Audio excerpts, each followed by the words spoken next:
Welcome in, everybody. Welcome to the Array. Big show tonight. We have some very special guests. With me, as always, is Mark, N4UFP. Hello, Mark. How are you doing this evening? Brad, if I were doing any better, I'd be obligated to lie about it. Well, we've had some exciting weather the past couple of days. Have you had any damage to antennas or property or anything? No. And I was amazed. I had a tree come down, and it managed to come to the ground and not hit anything. I don't know how that happened, but I was pretty lucky. We got lucky. Well, we got some special guests here. Are you excited? Oh, let me tell you, I am a Twitter. I am just waiting with bated breath to find out who tonight's Double Gonzo Kabluna Hour mystery guest is. All right. Let's find out. All right.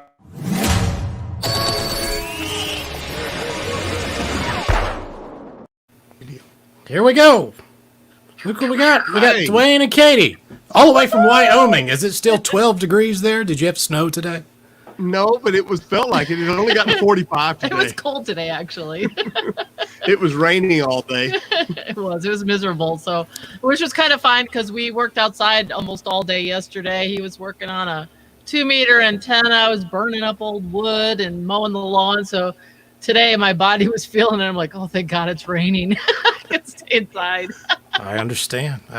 Well, I know it's been nice here, and then I'll see something from Katie on Facebook. So, oh, look, we had 4 inches of snow today. It's like, God, it's April. You know, we had a beautiful day on Friday and Saturday. I mean, in the 80s. Right. And it was hard to believe that just 1 week ago, it was snowing. And it was 80. So yeah, and a year ago it came up on my Facebook reminder or memories or whatever, and it said, we have like a foot of snow or something. It was like a year ago yesterday. It was a foot of snow. I was like, oh my goodness. It's nuts. So yeah, before we get rolling, what's everybody drinking tonight? All right. Well, I'm actually having some sherry. I decided. Does she know that? Sherry or somebody else? Checking. Your wife's out of town, right? Oh my goodness. She's at the other house. She's down at the beach. Right. She's out of town. John just asked what I was drinking. It looked like a nice whiskey. Indeed it is. This is the Balvenie Double Wood. And I'm not sure, what is it, 12 years old, but this is my favorite because it's just a little bit smoky, but it's got a little sweet edge to it because it's finished off in a sherry casket. Casket's not something you put beverages in. Yeah, I know. I said this to Josh this morning on the YouTubers Hamfest. I'm like, hey, it's Sunday. You're going to get whatever you get from me. Oh, crap. Brad, it is Sunday. You can't put it in a casket, but who says you can't take it with you? I guess you're right. Yeah, there you go. Who am I to argue with that, right? Yeah. I am drinking Talisker, Sky's Best. It's a Sky's Isle of of Skye. It's a nice smoky finish, 10-year Scotch. Good stuff. All right, and Brad, are you drinking out of the ARRL 100th anniversary glass there, or was that something different? Did they send it to me for free? Oh, I didn't know. You weren't at that convention? I could have swore I saw you there. I am drinking. I have a limited release Sauvignon Blanc from Biltmore. Fine, local, semi-local boutique. I'm starting to like their wine. I'm a annual pass holder there, so I get discounts on it, and right now they've been having free shipping and 20% off, no code. Not sponsored. But it's good, it's cheap, it shows up, I don't have to go anywhere, and I'm so close I get it the next day. So. Hey, that sounds like a great combination for you. Good stuff. Yeah. I thought about whiskey this evening, but it's just too damned hot. Yes. It was almost 90 degrees today, and then we had thunderstorms, and I'm definitely a Scotch drinker, particularly in the winter. But I wound up making dinner today. I grilled a porterhouse and roasted some vegetables and killed off what remained of a bottle of I think it was a Margaux. And I thought, well, dinner's over. I need some dessert. And that bottle of sherry was so lonely in the bar that I figured it needed some company. But I got to say this: you say it's too hot. In the 1930s, they invented compressed refrigeration, and they call it air conditioning. Turn the air Not conditioner only, on. not only do I know that, but the gentleman who made that astounding discovery was a fellow upstate New Yorker by the name of Willis Carrier. Oh, right. Carrier And Corporation. what was fascinating was Willis Carrier never saw a domestic market for air conditioning. His original business was aimed at air conditioning skyscrapers in New York City. Oh, okay. And people asked him if he would ever build air conditioning for homes. Now you got to remember, this guy lived in Syracuse. He Right. said, why would people need air conditioning at home? They could just open the windows. And in Yeah. Syracuse, you could. Florida, Right. not so much. And South Yeah, that's Carolina, true. this was the No, but humidity Wyoming, you capital could of the do it. galaxy. In Yeah. Wyoming, you could do it. Yeah, but in the summertime, I mean, It gets it gets hot. hot. It gets over 100 a lot of times in the summertime here. How long is it 100 degrees, Dwayne? Oh, like 3 days. No.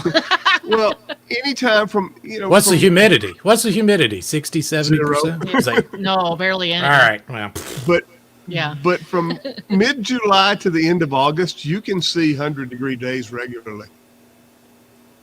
That's true in South Carolina. The humidity's probably a bit higher here. But Yeah. South Carolina, Georgia, that's where the humidity and the temperature race each other to 100 every day. yes, we are very familiar. Been here all my life. I was born and raised in Georgia, so I know. Oh, so you get it. Oh, yeah. All right. How did you end up in Wyoming? Sawmill, Work. work. I got you. the same way I ended up in South Carolina, work. I would have been perfectly happy to stay in Princeton, New Jersey, but Why? Oh, shush. Princeton, oh, Princeton's Very That's a nice. little better. very nice place to live. Well, I'm in Wyoming because of him, but I was perfectly happy to leave Connecticut, so it worked out. Well, that's my situation. I wound up. I came down to South Carolina to work for a couple of years, and then got married, and that was pretty much the end of my ever going up north. And the company I worked for was transferring me back to New Jersey, and my wife made it very clear that I could go, but I should retain an attorney because she wouldn't be going with me. Oh, And I- okay.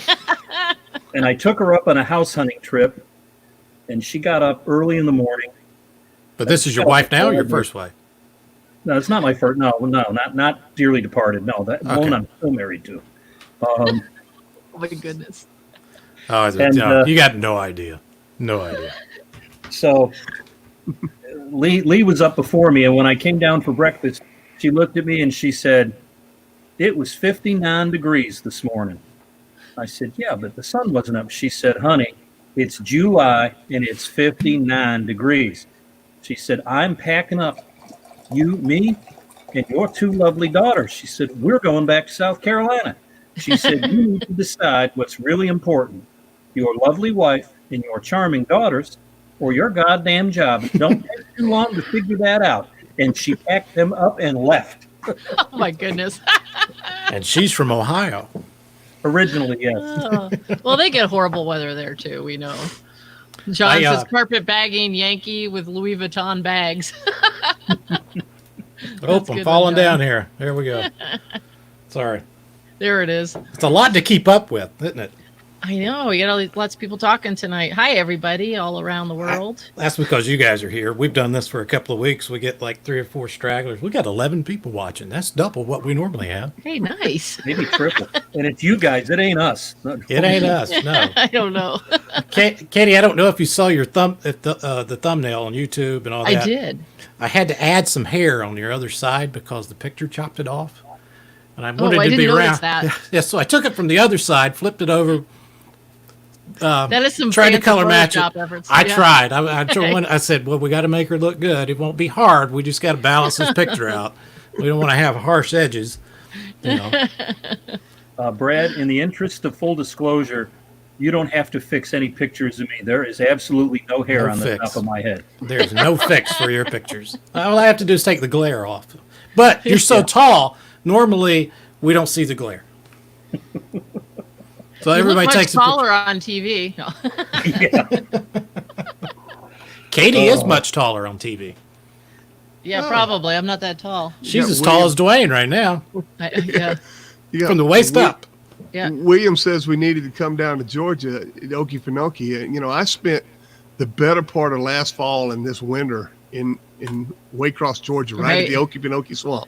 Yeah, we were gonna go there on vacation when we were down in that area for vacation, but I got sick for the first part of our vacation, so we kind of squashed that idea. But we'll get down there again since his family's in Georgia, and we tend to spend only so much time with the in-laws before we have to skedaddle and go do something else. You know how it goes. Well, So I love your family. William, but, William in the chat, tell us where you are, like Okefenokee area, which Yes. city?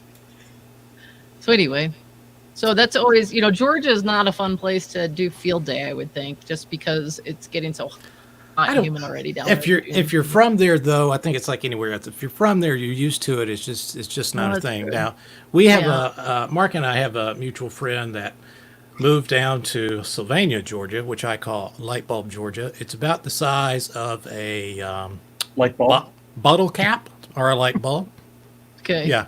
City limit And- sign on both sides of the sign, both sides of the post. That's it. You've been there. Yeah, it's about an hour from Savannah. I went down there to visit him when I was younger. Thank God Savannah was close. Anyway, but the heat wasn't all that bad. But if you stop moving, it's the damn gnats. They Oh, just gnats. swarm all around you. It's like, oh my God! If you Up just your nose stop. and the corners of your eyes. Yeah, that's just You gross. inhale a few of them. Yeah, and I don't know how anybody gets used to that. Yeah. That's why cheap beer was I invented. know That's, about that's my theory. Okay. Bring money. Is I that like to the get guy out of it? Who said Kind of like New York, you have to pay to leave New York when you go through the city. You can come in, but Yeah. you got to pay to leave. I swear to God, we ought to charge an entry fee down here. Yeah. If you're coming from New York, New Jersey, it's like, yeah, you can come, but it's going to cost you. Right.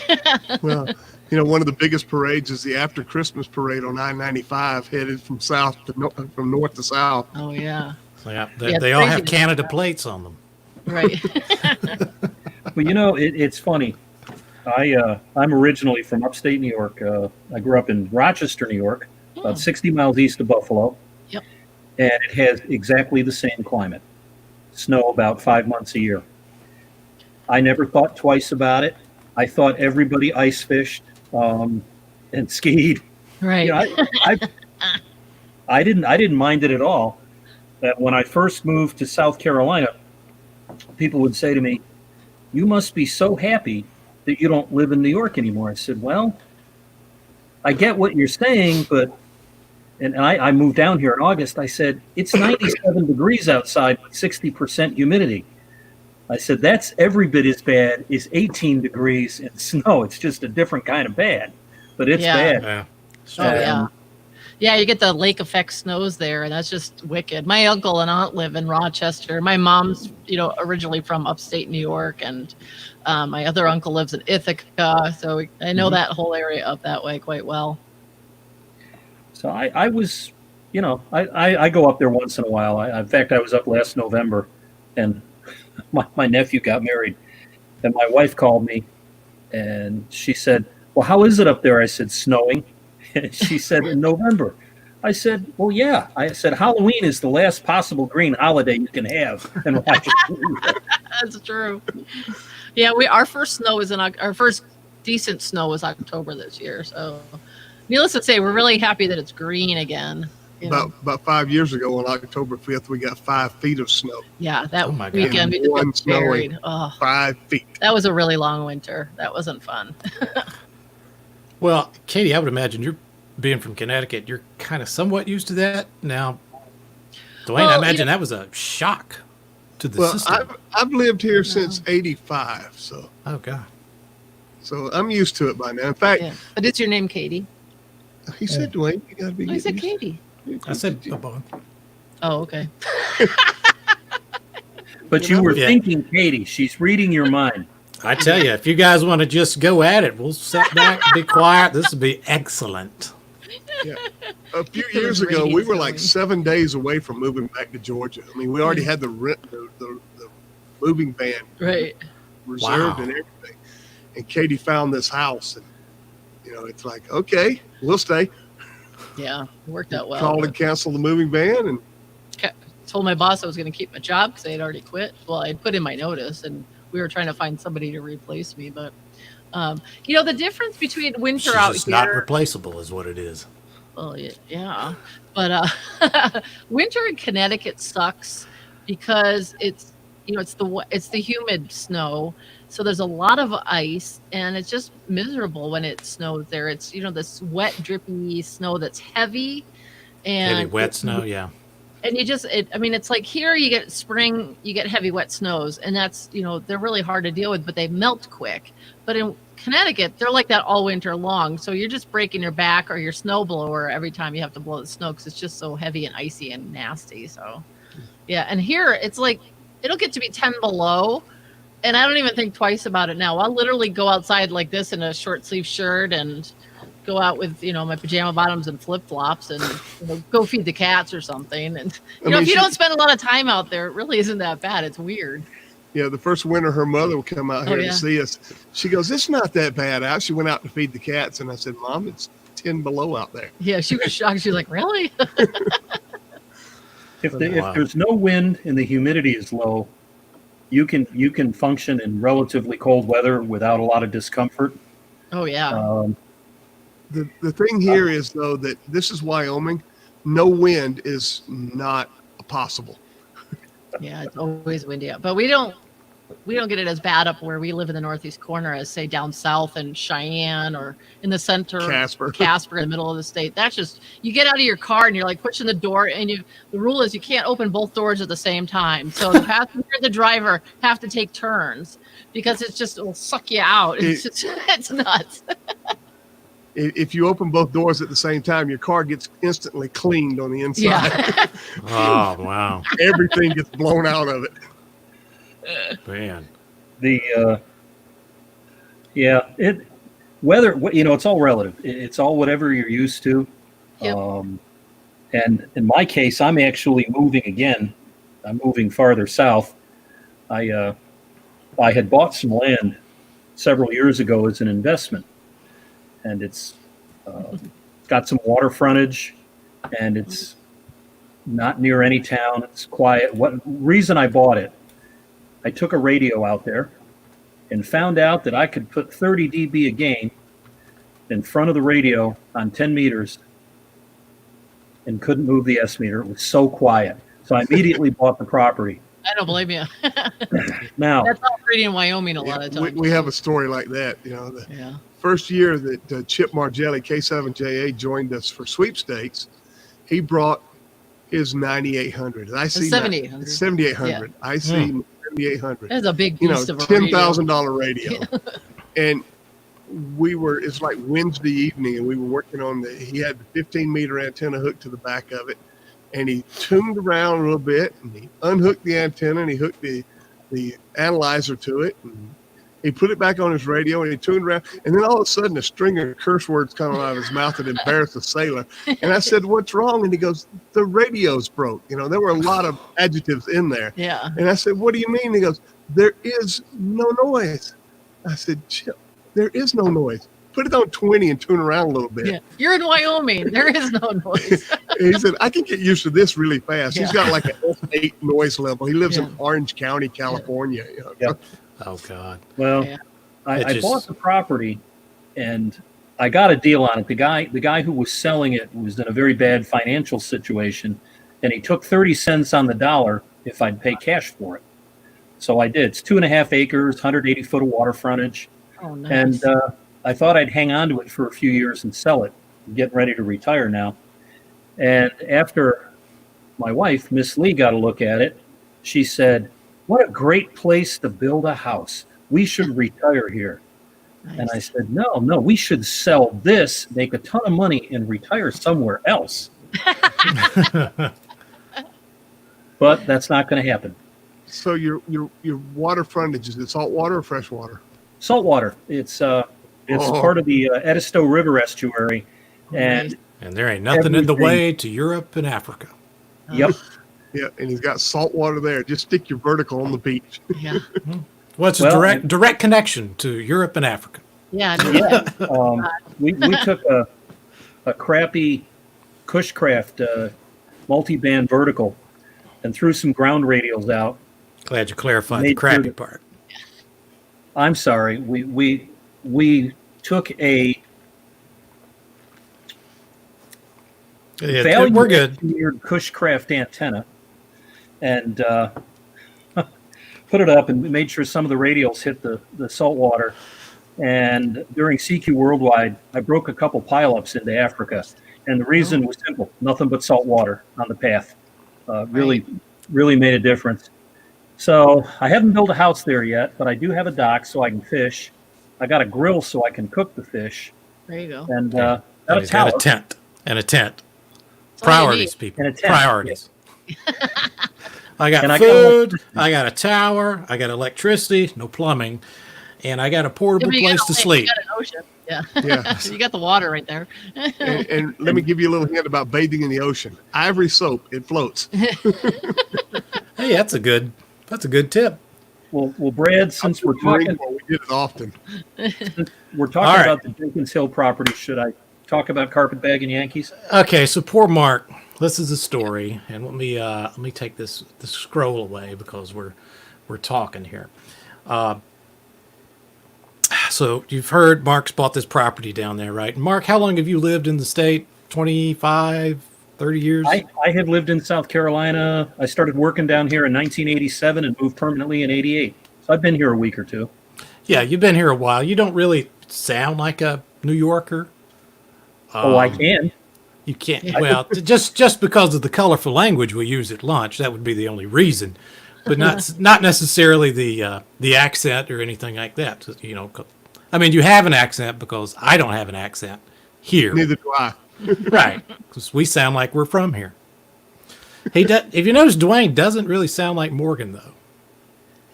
They No. must be from two different parts of Georgia. What part of Georgia are you from, Dwayne? I'm from a little town called Ellaville, Georgia. It's about 120 miles straight south of Atlanta, about Yeah, he's 40 miles west of Macon. down in the Okefenokee. No, that's way south. The Way farther, Okefenokee farther south. straddles Florida and Georgia. Jesus. Oh, I know I've been what you're to the talking about. Okefenokee. Well, I mean, way south in Georgia. Yeah. His accent gets thicker when he talks to any family members. Yeah, if So I usually- talk to my brother for about 10 minutes, Katie can tell. You talked to your brother today. Why heavens? How dare they do that? Such people. Well, anyway, Bless their Morgan- hearts. Yeah, back to the story here. Yeah, Morgan's buddy from Morgan- Savannah. Anyway, go ahead, Mark. Tell the our story. buddy It's a Morgan great is from story. Savannah, and he figures that when God made time, He made a bunch of it, so he doesn't ever have to hurry when he speaks. Never. He talks very slowly. Oh. We've been in a contest, and he'll key the mic. CQ contest. CQ contest. This is Kilo Bravo 4. Go Foxtrot Juliet. I mean, he's got one speed. He's mastered it, but he's only got one. He's a good guy, but he is definitely he is. Anyway, so, If you say something, he'll go, well, I yeah, reckon. he's the only guy I know where a 4-letter word "well" has like 3 syllables. That's Well, great. If I get wound up and I say "damn," it's damn. Yeah. There you go. Sometimes though, Dwayne, that is necessary for the conversation. It needs That to be is that true. way.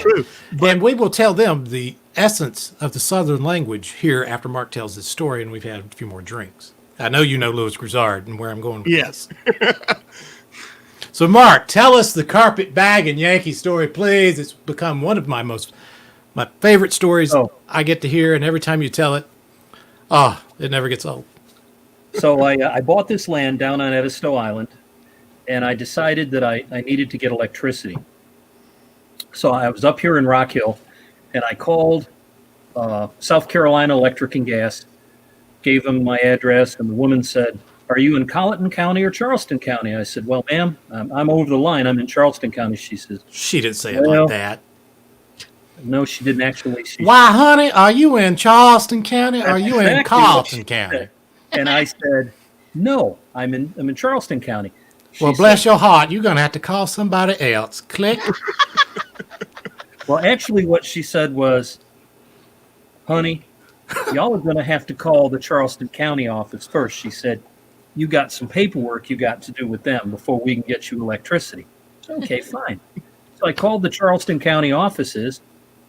Lady's on the line and wants to know how she can help me. I said, okay. So I bought this piece of property, 7565 Jenkins Hill Road in Charleston County, South Carolina. I said, it's on Edisto Island, and I need electric service.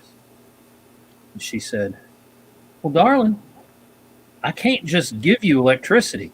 I said, well, ma'am, I know you, like, literally you can't do that. I said, the folks at SCE&G told me to call you because there's some form I have to get from the county, and I was hoping you could help me out. She says, well, she said, have you consulted an architect yet?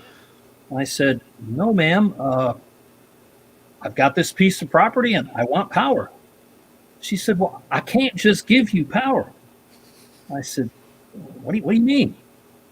She said, well, honey, she said, I can't just put power on some piece of property and have some carpetbagging Yankee like you drive down there in some ratty old trailer and put that trailer up there.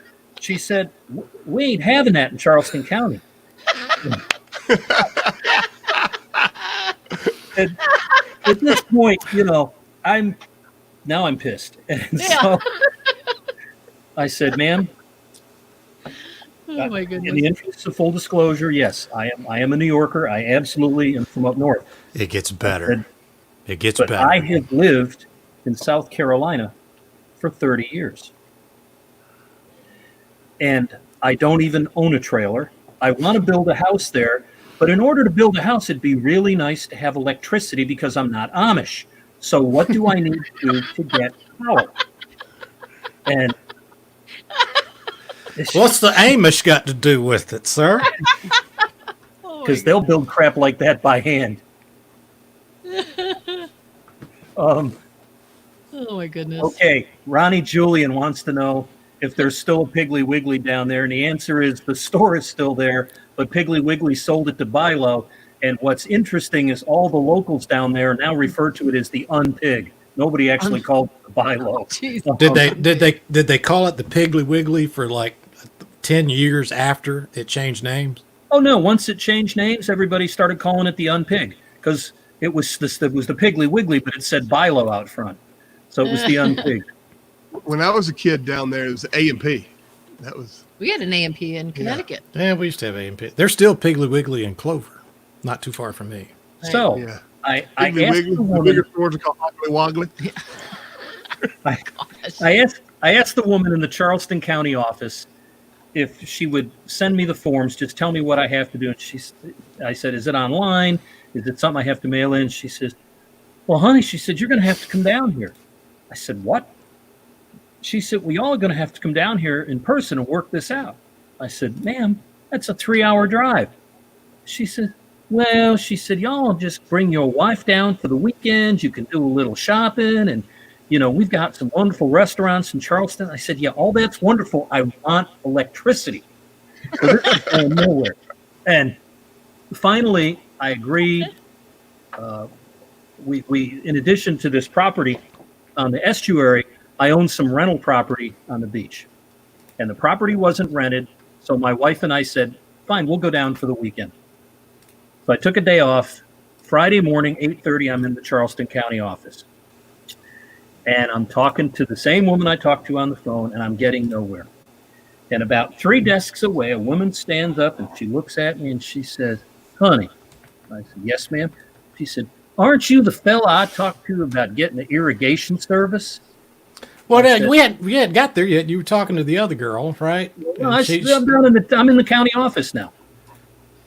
All right, I took a drink. I blacked out for a minute. Go ahead. I'm sorry. You got to quit having those quantum blackouts, dude, or have more. And I had a lot of bratwurst. I grilled bratwurst and hot dogs. I've had a lot of sodium and a lot of fat today. Well, there you go. Yeah. So that's why I need a drink to flush that out of my system. Yep. There you go. Got to solubilize all that. So here I am So in the back to county. the story, yeah. I'm in the county office, and the woman who's waiting on me is being no help at all. But this other woman stands up and she says that she recognizes me, that I had talked to her about an irrigation service. And I said, no, ma'am, it was not I, it was somebody else. And she stamps her foot and she looks at me and she says, honey, she said, I recognize your voice. She said, I know it was you who was on the phone. She said, I distinctly remember you telling me you had a piece of property out on that island and you needed to water your lawn. And I told you need to get irrigation service. And I'm looking at her, and then it hits me. And I turned to the woman who's waiting on me. I said, ma'am, the hell with the house. I said, I don't want my lawn to die. Could I just at least get an irrigation service today? And she says, we all just should have asked for that in the first place. She said, that'd be $25 for the permit. So 5 minutes later, I'm out of there. And on my way out to the island, I'm calling the electrician to have him come out and hook everything up. And Gosh. so he comes out and hooks everything up. And what he does, he wires it for a 250 amp service. Because he says, y'all are going to build a house someday. He said, I just went ahead and put all of it in. He said, and that way, he said, you got all the power you need. And if you die or change your mind, he already got his money for his 4-aught cable and all of that. Yeah, he got paid. He's good. And I said, well, isn't it supposed to be a 60 amp service? He says, well, right now it is. He said, I only put 60 amps worth of breakers in that box. And I said, okay. That's easy to fix. I'm done. I'm not having any more discussions with anybody. Oh my goodness. But that's how I got the name Carpetbagging. I could not. To this day, I cannot believe that she just said, "Y'all don't know. We can't have a bunch of carpetbagging Yankees like you driving down here with your ratty old trailers." And I thought, "Oh my God!" So every little ratty ass trailer we drive by or RV, I keep telling. Like I said, Mark, you ought to buy that and park it down there on that property you got, and then send a picture to that lady. I think this is a rib that they pull in that office to everybody that doesn't sound like them coming in there. And when he left, they laughed. I'm sure they just laughed because they were probably really bored. And let's face it, it's a pretty good rib. It's harmless. He got what he wanted. They had some fun, and Mark ended up with a great story to tell. Absolutely. And I love that story. Gotta have, you're in the South, you gotta have good stories. What's a ripple, John? I don't know what the hell you're talking about. Ripple is wine. It's a cheap wine. No, this isn't. It's like MD 2020, you know. Brad, Ripple. Look, Chuck. Technically, Ripple is bum wine. Yeah, that's what I mean. It's Okay. it could be strawberry or blackberry. It's not grape wine at all. Apple probably. Well, that's brandy, right? Right, yeah. No, brandy's distilled wine. Right. So it's brandy mash, is what you're saying. It's brandy before it goes through the still. Yeah, it's mash. Pre-brandy. Oh, boy. Oh my God, fortified wine. Oh my God, Yeah. John, come on! I can't afford the Sinatra Jack Daniels that you drink. All right, Jack Daniels Sinatra. So Frank had, that's all he drank, and he had several barrels left over when he died. So they took it back and they aged it. Now they're selling $169 a bottle. Ouch. Yeah. That's a bit pricey. I feel bad paying $50 a bottle for my scotch. And that's a really good deal on that. Yeah. So we usually buy like 14 at a time. I like Jack Daniels. If I'm sipping, I like the Gentleman Jack. I like the Honey Jack. That's pretty good stuff. Yeah, I mean, if you want to go real crazy, we can do Fireball. I'm not big on Fireball, but Yeah. I like Maple Crown. Yeah, that's pretty good too. ooh, I bet that does sound. That does It is sound good. It just kind of gives you that essence as you're sipping it. You know, it's not sweet. You're almost expecting it to be, but you take the sip and you just get that essence of maple in with it. It's really nice. It's I haven't had that in a long time. subtle and smooth. That's what I like. That's why I like Jack Daniels. It's because I started out drinking Beam, and then once you drink Jack, if you go back and drink Beam, it's like drinking water. It's like, God, how does anybody drink this crap? No wonder they mix it with stuff, right? I remember when I was young, it was Beam Green. We used to drink the Green Label Jim Beam. Now, Blue Label Johnny Walker, you don't even put ice in that. Just I neat. don't put ice in any scotch, but Johnny Walker's blend, and I don't drink blended scotch. I'm a Blue single Label? malt guy. The Blue Label, It's still a blend. it's good. John says there's a TAP 357. We'll have to check that out. Oh yeah, I'm trying to get through all of them. Means you're here in Sevierville. Nope. Yeah, I bet you're making shine in Sevierville. What the hell else is there to do? Right, Tentec's going. Not that there's anything wrong with it. I support that. All right, so I guess we need to get. Well, first question: are we having a good time, boys and girls? Oh, boy. Yes, Oh, well, sure. well above average. Do you think we're entertaining the masses? All 12 Probably of them? not. Well, I don't. They Are seem we to be entertaining right. You ourselves? guys having fun out there?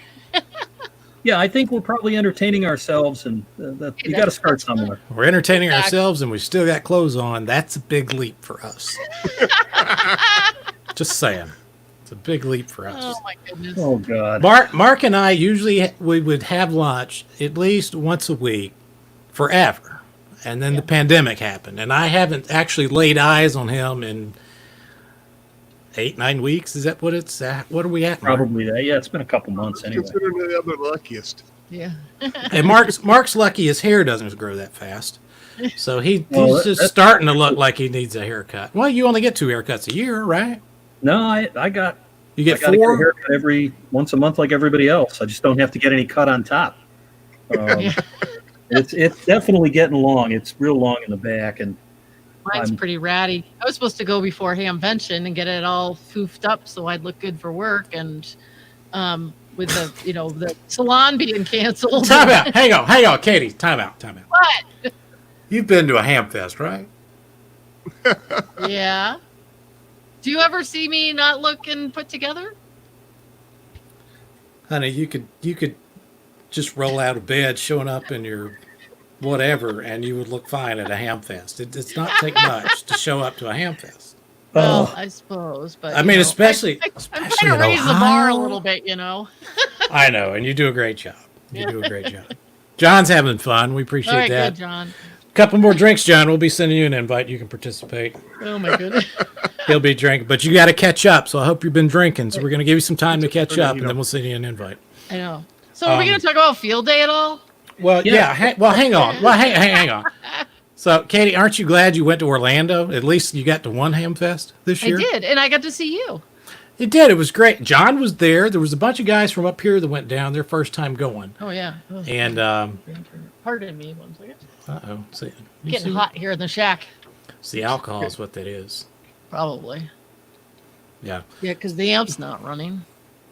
What did Marty say? Marty's Rose wants to know the best place to live in Wyoming. You're not allowed to move here, Marty.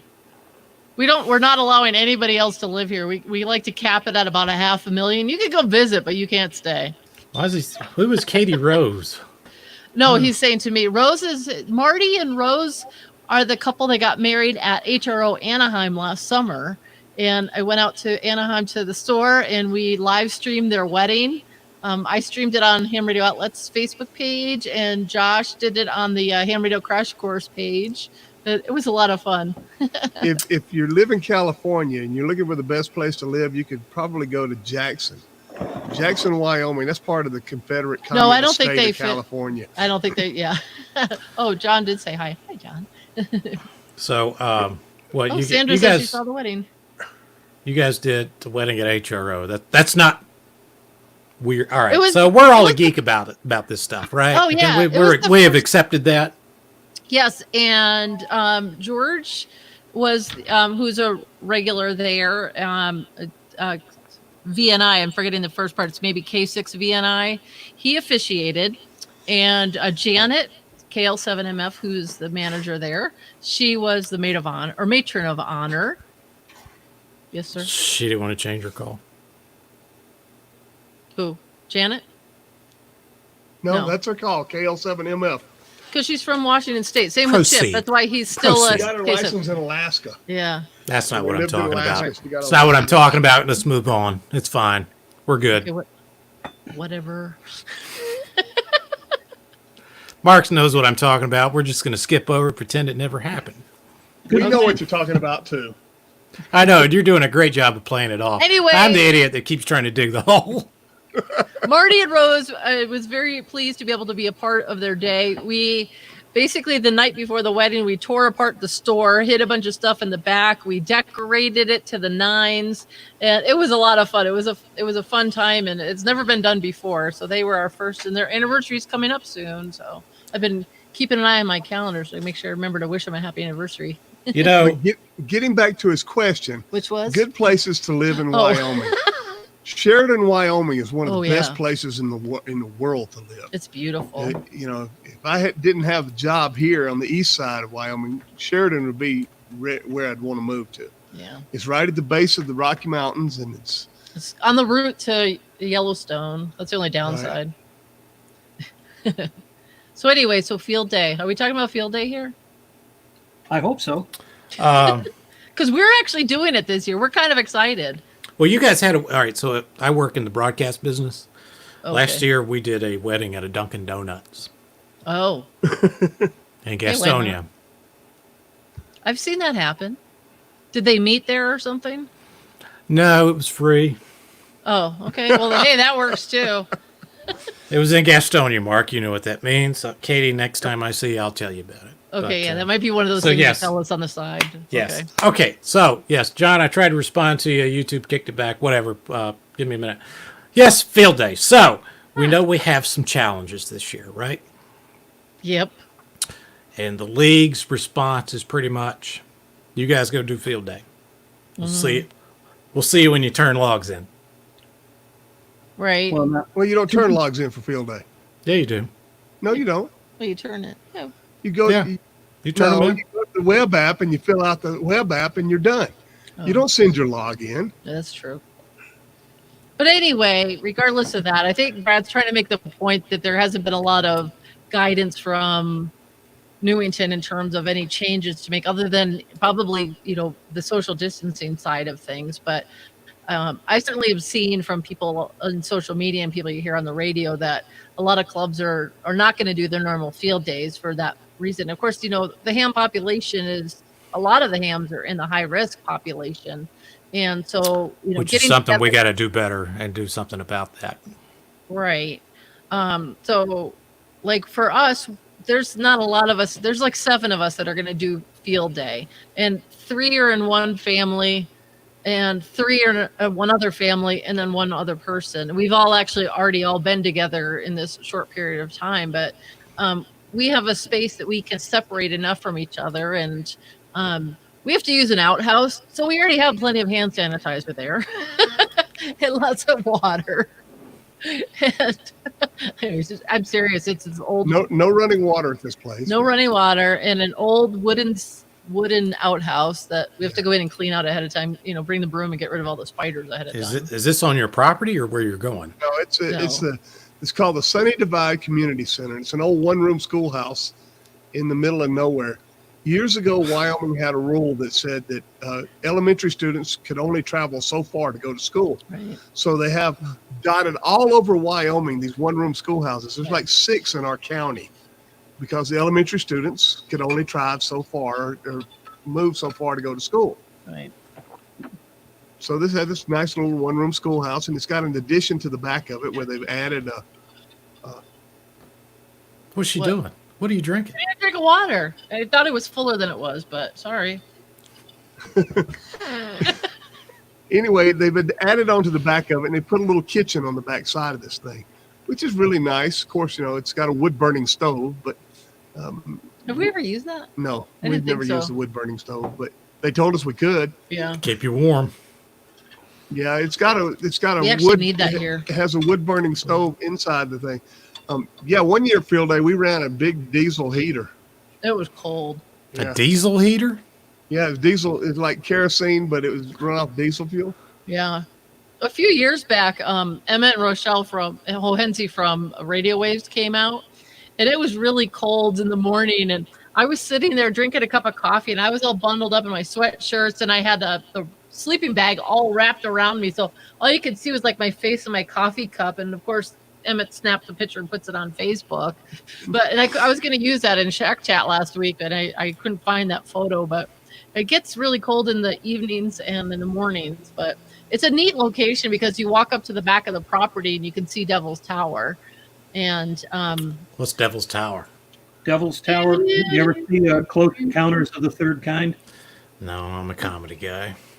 You've never seen Close Encounters? It's How do from we cut the host out of the show? Time out. I'm 39 years old for one. Hey, a lot of people of all ages have seen this. Go to Netflix and look at it. I'm a comedy guy. It is kind of funny because it's so ridiculous. Anyway, Anyway. Devil's Tower looks like a gigantic rock tree stump, Yeah, Okay. and it's a first national monument. Teddy Roosevelt made it our first national monument. All right. Well, see, I should know that just from that. My apologies. Yeah, It's a giant, Brad, what it is, it's a giant basaltic plug. right. The volcano, the magma solidified inside the volcano, turned into basalt, and the volcano itself eroded away over time, and it just left this massive, literally this massive plug of basalt. It's enormous. It is. And They theorized that it stopped flowing in the wintertime because it cooled very rapidly, and it created hexagonal shaped columns. Yep. Because of the way it cooled and crystallized, and some of the columns have fallen off of it, and it gives it that tree stump appearance. It's fun to climb too if you're into those things. And this is embarrassing, Brad. A Yankee from New York, a guy whose nearest neighbors all end sentences with A and use funny money. I know more about Devil's Tower than you. How the hell did that happen? It is Wyoming. Hey, it's one of the reasons. That's why, like, where we live is popular in the summertime. I mean, we're a tourist. I get it.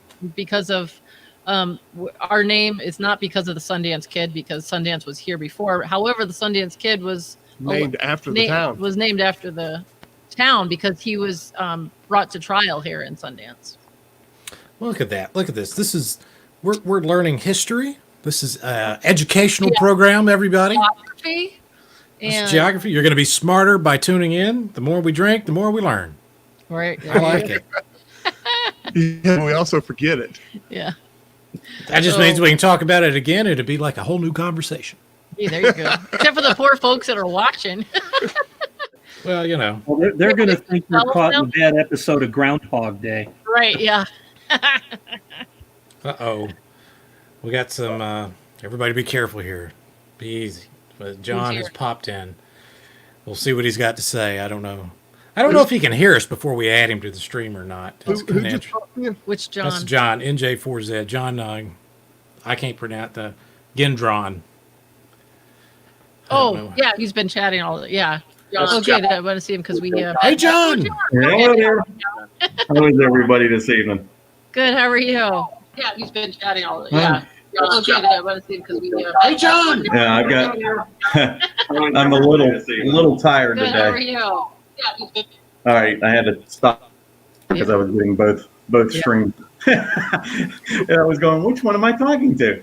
No, I was up at 5 this morning. I cooked 2 Boston butts or bone-in pork shoulders, whichever you prefer. So I saw pictures on Facebook. It looked very good. I'm a little good. disappointed I didn't get an invitation. and I managed to empty the cooler too. So Oh, there you go. So what are you drinking, John? I am going in a minute to get something out of the bar. I hadn't grabbed it yet. So What? I finished a cooler full of beer today. Well, congratulations. You've been up since 5. That was like 13 Yeah. hours ago. I hear you. Well, yeah, Yeah, like what did you more do like for 12 hours? 14. Smoked What's butt that? right here. All right, I'll be right back. I'm gonna grab All right, I'm gonna mute you. I'm gonna block. I'm gonna kick him out until he comes back. Yeah, good idea. Yeah. Anyway, so the field day thing. Yeah. Part of my job is to rein Brad in. Right. It's not easy. No, I'm just really. We're just supposed to have a good time, entertain, conversate, and if we get to pass some information along, that's great. So, Bart, go ahead. There you go. Yeah, so I had an interesting discussion with a couple of my clubs in the state, and they suggested adding some sort of club competition so that the club members didn't all have to be in one place. And I suggested that to our Roanoke division director, And I didn't hear from him, but I did hear from the vice director. He's a real nice guy, a fellow named Bill Marine, N4UFP. And Yep. I know, Bill. I was on the board. Yeah, I know Bill too. Bill's a super guy. I knew him when he was the North Carolina section manager. Right. And he just said that the league felt they had enough flexibility in the existing rules. And he raised the concern. He was afraid that if you had a club competition score, it would be easy for people to work one alpha or one echo and then pool all their scores together, and it might have the unintended consequence of decreasing future club participation. Yeah, I get his point. And I think what the league is trying to do is encourage people to find the flexibility that exists in the current rules. One thing that will be different this year, I've already told everybody, I will not be making the field day visits. Normally, I go out and travel around field day and visit field day sites. And in South Carolina, that's pretty doable because this is a small state. Big like I'll bet South Carolina isn't 1/4 the size of Wyoming. Yeah. You can drive from one side to the other in less than 4 hours. This year, I'm not going to make any visits. What I will do, I'll get on the air and look for the South Carolina clubs and make sure I work them and at least get in their log. But I'm not going to make any visits. It's just Bark usually sends a few of us out to do field day visits. actually the field day visit thing got to be a big deal. It started out with my predecessor, Jim Boner, N2ZZ. Yep. Yeah. And Who we'll talk about in a minute. We know Doc Jim. I love Dr. Jim. I know, but maybe we won't do that. We'll say that for later. Go ahead. Yeah, you're not going to say anything nice, anything at all. Oh, it's great. It's great. It's great. And Jim and I are basically, we grew up about an hour from each other. We're almost the same age. And while we're both doctors, we're very different kinds of doctors. He's a physician, and my PhD is in electrical engineering. So that's we work in different worlds. But he's an actual doctor. I just play one. Right. What does Brad funny here? I don't know. Jim's a gynecologist. Yeah, we know. Anyway, one of the things I did was expand the whole field day visit to include other folks in the field organization, Brad and some of the other people, give them an opportunity to visit some of the clubs so that we could learn more about the members, league members in South Carolina, what they need, how we can be of assistance. And we had last year probably 4 or 5 people making visits all over the state. I'm doing the best I can covering for you, Brad, so you can regain your composure. Yeah, I had to pop out there for a minute and just get it out, you know. All right. What about that race where you run to a spot and set up and make 3 contacts and peck? That's a lot of work. That is a lot of work. That and they frown upon drinking and driving these days. Right. Actually, that sounds like the South Carolina QSO party this year. I had 10 hours to activate 4 counties. Oh, wow. Sandra's doing a QRP, though. Oh, that adds an element of challenge to it. Yeah. Oh, But if look you're at doing CW, then, you know. Hey, we got some DX in here. Yeah. Hey, we got DX visiting tonight. that. TI2. Is that Costa Hi, Rica? Greg. Costa Rica. Costa Rica. Greg, thank you. Welcome, Greg. Greg, what are you drinking? Rum, I'm sure. Naturally, right? Greg, do you have 160 capability? Yeah, we need you on 160. God, could you imagine running 160 in Wyoming with no noise, Mark? That would be nice because I run 160 in South Carolina with a crap load of noise. Yeah, me too. It's summertime, though. We have noise now. It's all the static noise. I was chatting with a ham from St. Lucia, and he said, "Do you have a 160 antenna out here?"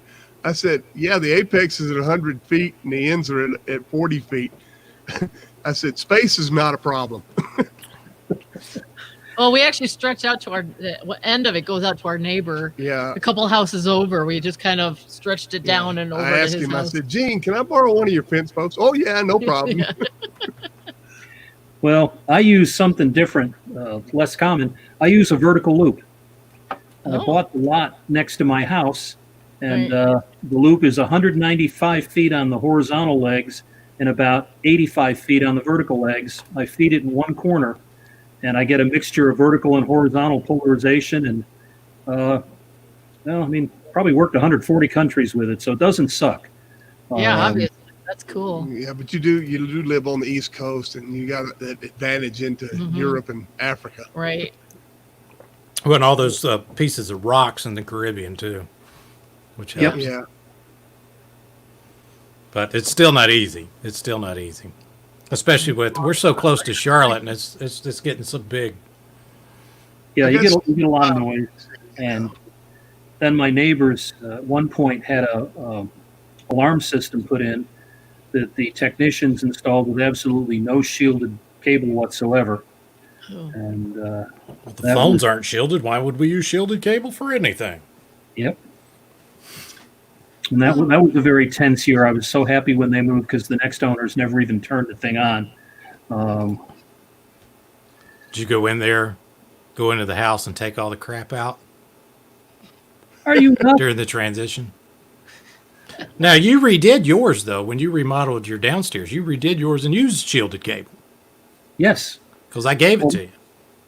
Yes, you did. Well, I have something in my house that you don't see anymore. The folks who built my house did a couple of really cool things. They built it around 1970. Number one, it has a full bar. That's cool. awesome. It's got a sink. I got a refrigerator. I got everything. And I tell people, at my place, the bar is always open. There are no hours. If you're here, the bar is open. I don't The know. other If, thing they did. Go Go ahead, ahead. Brad. so I don't know if you've The other seen thing the Christmas videos we've done, but when Mark plays the piano, is the bar is immediately behind me, and we make Mark take multiple takes so we can hang out at the bar.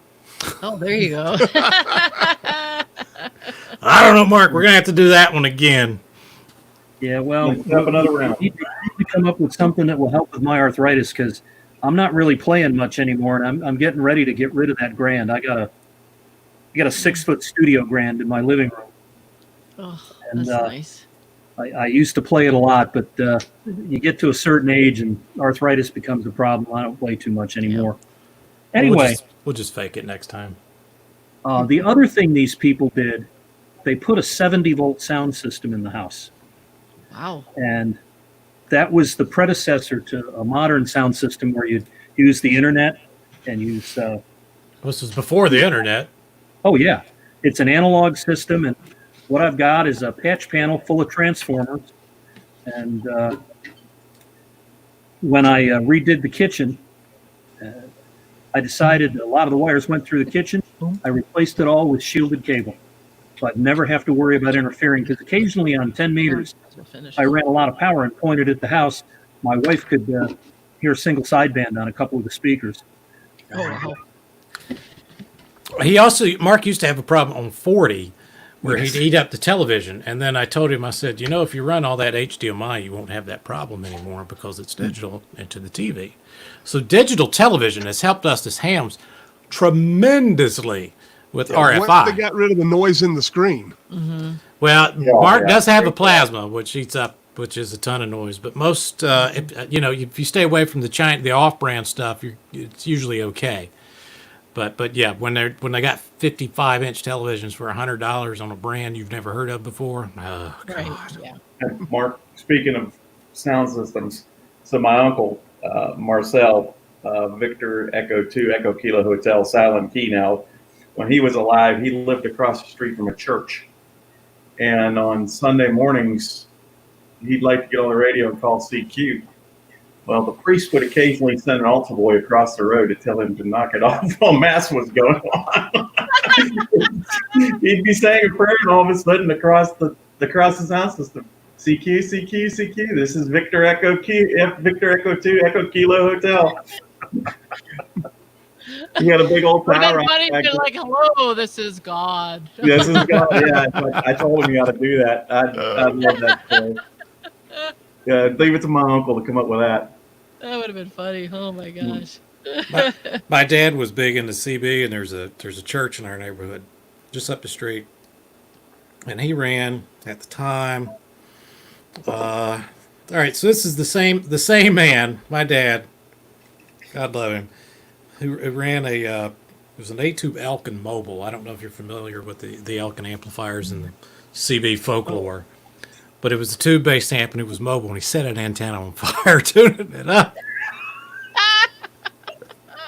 But oh man, I've actually got I think I've got it here. It's a 4 or 6 tube Elkin Mobile, and anyway, he had a set of Joe Gun 6s. Mark, I think you've probably seen a set of Joe Guns, hadn't you? Mm-hmm.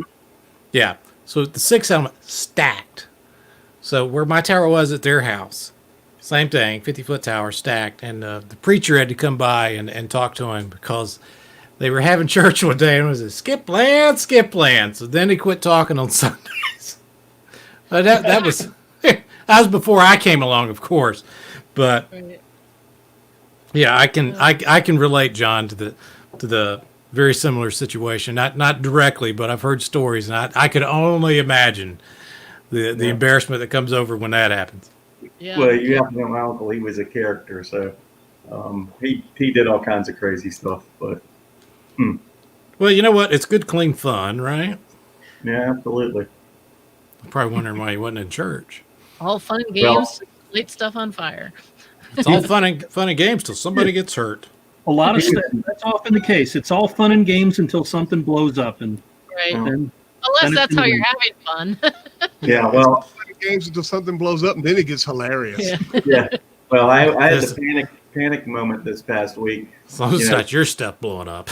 Steve loaded me his Flex and his linear, expert linear, and I was playing around with it because I was thinking about buying it from him. And Which experts he got?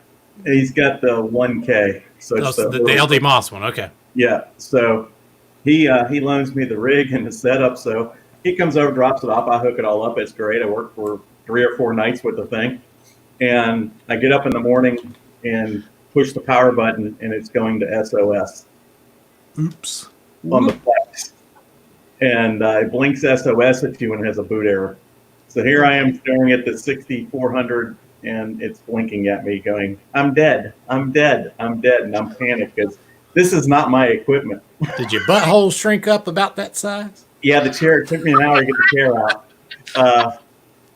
So I texted him. He's camping at a park down in Aiken, so he has no cell service. So I'm sitting there, and I have to look at this thing all week. Lucky you. How much is this going to cost me? And so he finally calls me and says, "Hey," he says, I just need to try it again and see if it works. I said, "Man, I'm not touching that thing." I said, just send it back to Flex. Tell me what it costs, and we'll work it out.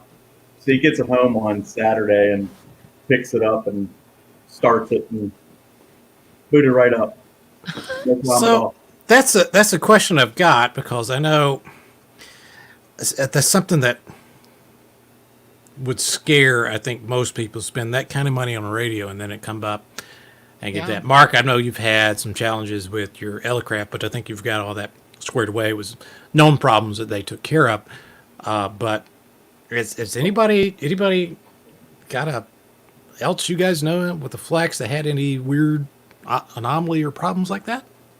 There was some problems a while back with, and I don't know if it was in the 6300, 6500 series, or if it was 66, 6400 when they first came out, but there were some boot problems. But they've gone through that. The new version of software, typically, that's pretty rare for that problem to happen.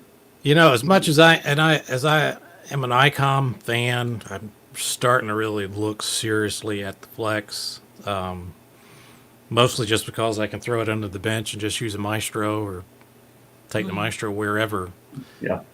It's an amazing rig, I'll tell you. What I like, it's simple, it's clean. It's not like, as Mark and I say, friends don't let friends buy Jesus, right?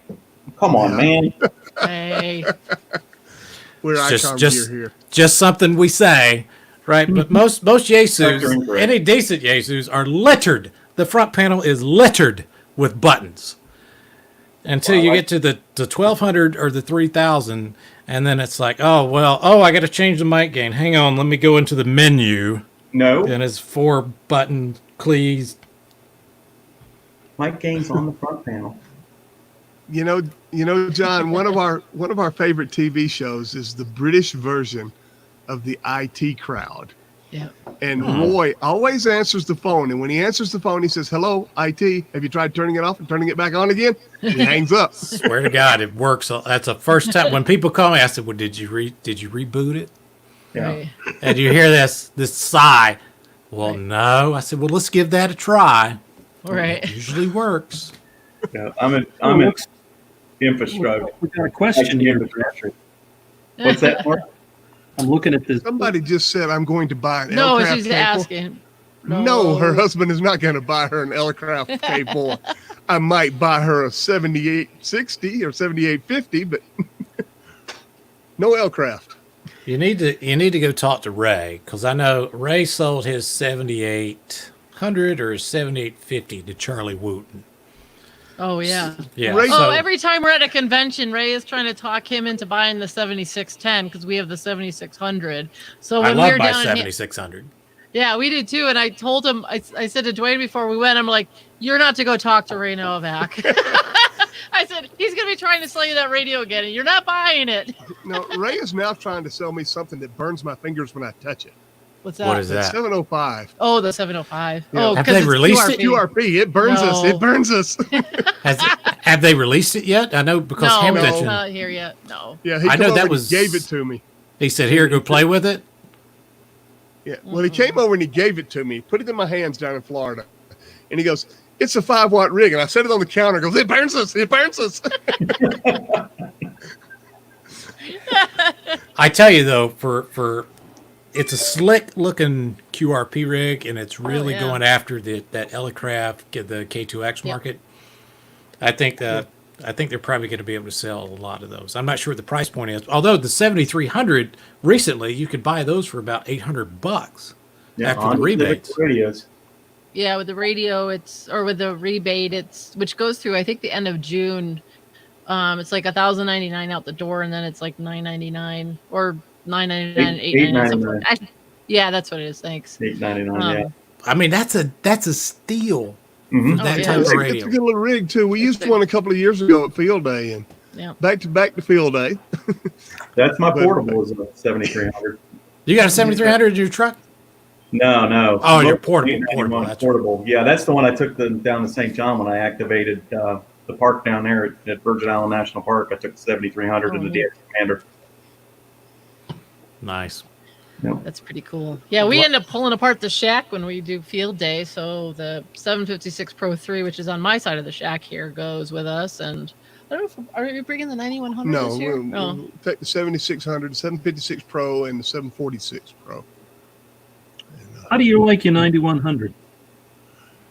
To be honest with you, I got it at a steal, and I really haven't run it yet. We got a complete satellite station set up, and I've heard satellites go across the air, but I've yet to make a contact on one of them. Yeah, I mean, we got it specifically for the shack side over there for satellites, and we've got everything up and running. But we're going to have our friend Bill, N4UFP come over. He's done a ton with satellites, and we had a great setup at Field Day a few years ago when we were set up downtown at the the county fairgrounds, and his area and demo was like the most popular area we had a lot of people that just kind of wandered in to see what we were doing. And so he's going to be kind of our go-to guy to come help us figure everything out. We joined AMSAT and we, read the journal and follow people, but it's one thing to do all that, but sometimes some things it's just really nice to have somebody to elmer you through it. So that's kind of the stage we're at with, trying to get our satellite stuff up and running. But our buddy Dan has the 9100, and that's kind of how we ended up deciding to pick that one up too. Well, I picked one up a couple of years ago, and it's my main rig for VHF and UHF, Right. and it's the backup rig for HF. I haven't done satellites probably in about 20 years, but I went through a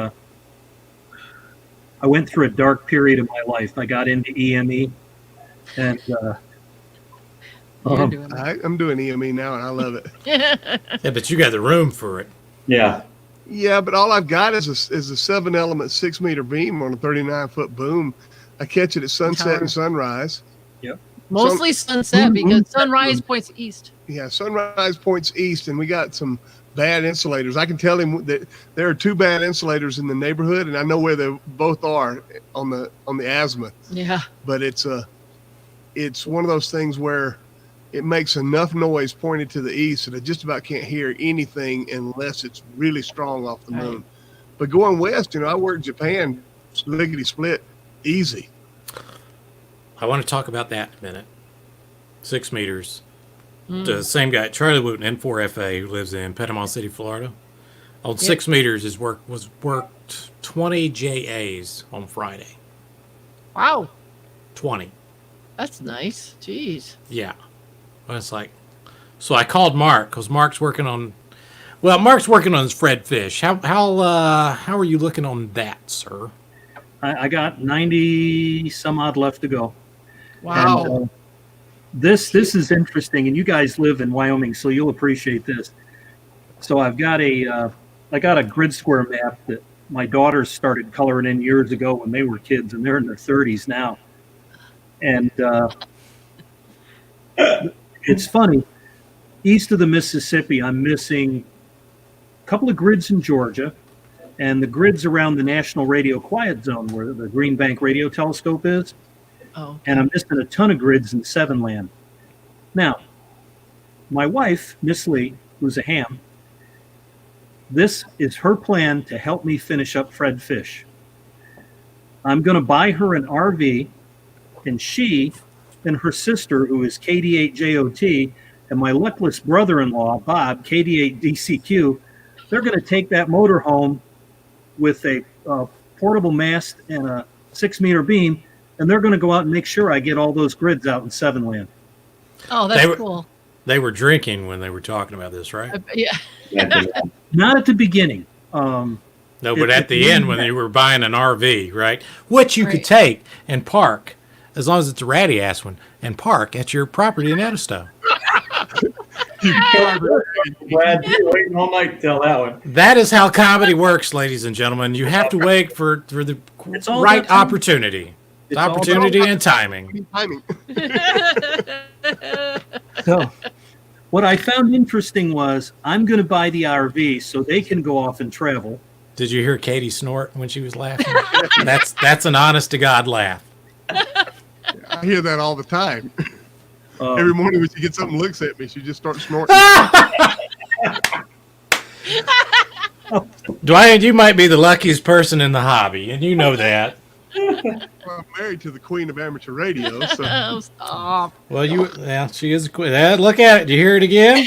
That was just a snort of derision. Funny, oddly enough, in Mark's vows is he has to call his wife Almighty Queen. He looks a little surprised at that.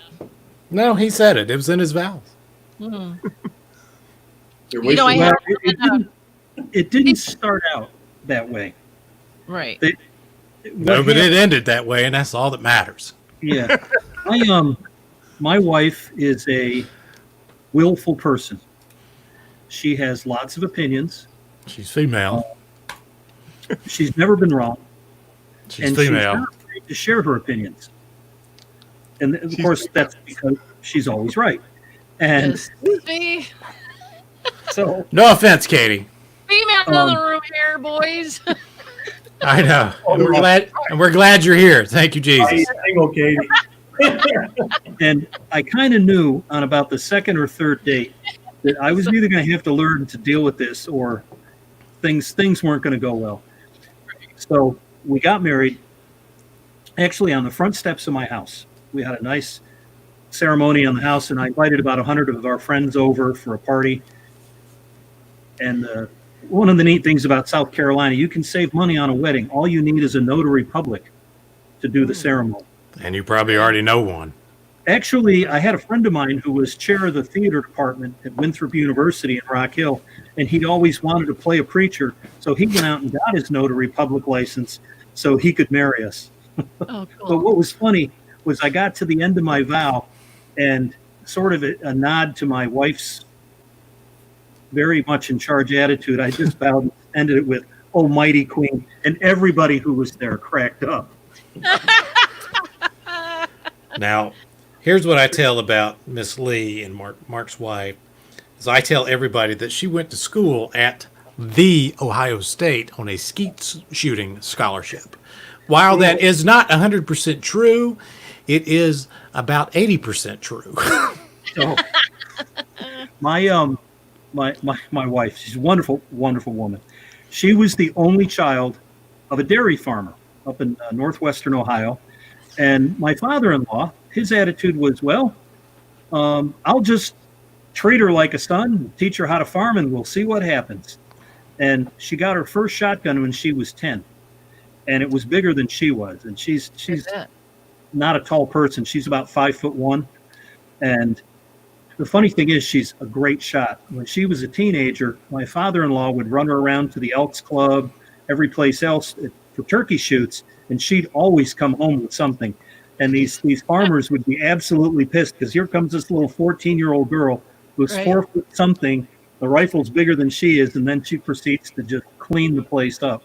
Oh my God. We still go out and shoot. She not so much anymore.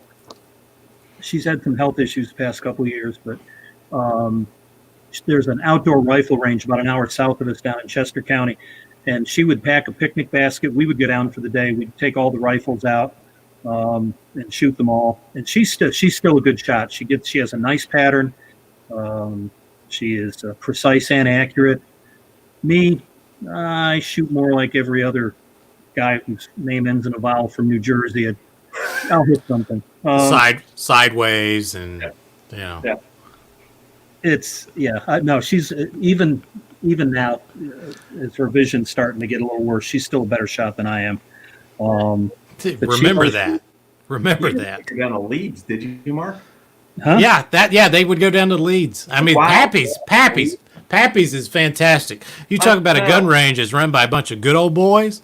Yeah, you ain't kidding, really. I we- love it. Dwayne, Katie, I went down there the first time. I called Pappy's up because we were looking for. There's one like 3 miles from my house. Me and my buddy were wanting to go. Sorry, the one near my house was an indoor range. I drove up there and the parking lot's nuts. So I'm like, well, that ain't happening. So I'm looking on my phone, you know. All right, Pappy. So I called down there, and it's listed as a private range, but anybody can come down there and shoot. Yeah. So we show up down there, and it's a weird Jack down there. I swear to God, it's the weirdest experience I ever had. I walked down there and said, well, yeah, we'd like to shoot. And he just looks at us, and just stares at us. And I'm like, what do we need to do? Well, you know, it's like Hawk from the Road Warriors. Well, yeah. We'd like for you to fill this out and leave us your driver's license.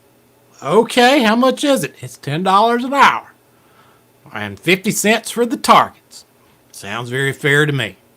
So we were down there. Me and him were down there for 3 hours, right? So that's 2 of us, 6 hours, right? Well, there was 2 of you, and it's $10 an hour. So that's $20. Okay. Boom, boom, boom. And we got back in the truck. I looked at Aaron and I said, I like this place. I said, it was a weird experience starting out, but now that I know it, I can perfectly accept this. Well, But it's spread out. They got a 100-yard range, and they got a couple of pistol bays, but it's spread out. You don't feel cramped. Am I right, John? You're a member down there, right? yeah, absolutely. Yeah, the reason they only charge you $20 for 6 hours because they charge us a fortune to be a member down there. It's really There not you bad. go. It's not bad, though. It really is. That's how they're pulling you in. They're like, we'll Yeah. give it to them for cheap. And they'd be like, yes, I'll be a member. $350 a year, but you can get in there and shoot. And the other thing is the discount on if you buy firearms. They're the huge discounts on stuff. Yeah, but they only got 12. No, they'll order stuff in for you. Will they? Yeah, absolutely. I love living in Wyoming. Our gun laws are zilch. There you go. Well, you're expected to carry a 1911 pretty much anywhere you go, right? Yeah, they're not big fans on the 1911, but the Glock is, that's what everybody likes around here. When I we first love my moved, 1911s. my neighbor was, don't forget what, I was still at the time fairly new to living out here from Connecticut. And my neighbor was out mowing his lawn and he had his gun on his hip. I'm like, why in the hell do you need that while you're mowing the lawn? And then we went to the Home Depot and somebody had it on a shoulder holster. And it was just really shocking for me because it was just complete different, from being on the East Coast where you just didn't do that. And then you get out here, and here it's just like, it's just part of the norm. It's a way of life. Well, yeah, I mean, you got big wildlife out in Wyoming. I mean, I'm sure it outnumbers the people. More antelope. We have more antelope than people here. Right. So it's just part of life. Yeah. The one thing I like about Wyoming is if you buy a Wyoming-made weapon, and there are 3 manufacturers in Wyoming. So if you buy a Wyoming-made weapon, no matter what the weapon is, you walk in, show them your driver's license, put your money down, and walk out with it. So no background check or anything? If it's a Wyoming-made, only if it's a Wyoming-made. And you're a resident. And you're a resident. Okay. And the reason is because the federal law has no jurisdiction over things that don't cross the state line. Absolutely. Right. Montana and Idaho have the same laws. Well, it's, the population density is a lot different than it is here. At least absolutely, South Carolina, it's a lot easier. They do the background check when you go to purchase. North Carolina, you have to apply for purchase permits. And I think you can get, what is the max, 6 at a time? No, it's 10 pistol permits at a time. Yeah. Rifles, long guns, you can just go buy wherever. But so if you're a North Carolina resident, you can go to South Carolina and buy it. However, it has to be shipped to a North Carolina store, and then the background check and all the stuff is done there, and vice versa. So it's kind of a hassle to buy it out of state. So I've pretty much bought everything I've got from Nichols, John. I don't know where you've. Well, I buy from different places. Now, pistols you have to have. Because we're bordering states, you can buy long guns in Charlotte and bring them back to South Carolina and vice versa. Right, there's no background checks for long guns. Yeah, handgun, you have to go through that rigmarole. You have to ship it into an FFL in the state and go through all that bull. But I get thought about getting my FFL. What's that? I've thought about getting my FFL. Me too. That and a Class 3 license.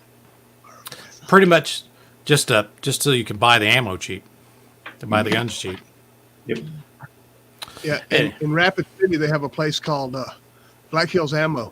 And you can go in there, or used to go in there and buy 22 rounds by the pound. They just had a bucket and you just scooped up and put them in there. And I've got probably 1,000 rounds of that stuff. And back, I guess about 6 years ago or so, I had a big shortage on it. Oh, yeah. People were offering me a fortune for my rounds. Oh, yeah. For 22? For 22 LR? Yep. Yeah. Wow.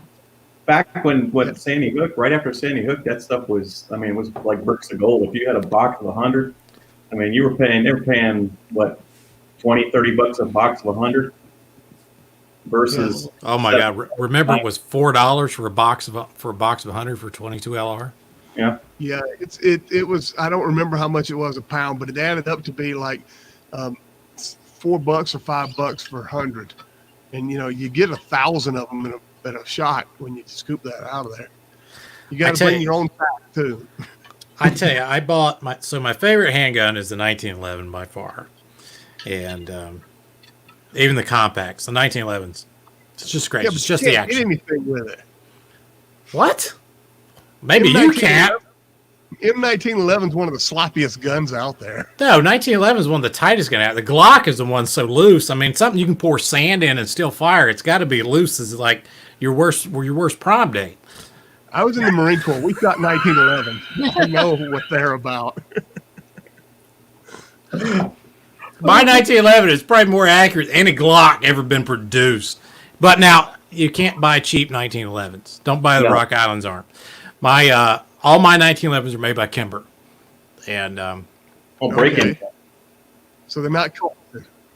Yeah, they're not loose guns. They're pretty tight. I mean, straight out of the box, they're good guns. York, South Carolina. I live in York, Andrew. Outdoor shop right on Main Street down there in York. I thought it They closed. still open? I thought they closed. I did too. I don't know. Yeah. Anyway, Now, my wife shoots a 1911.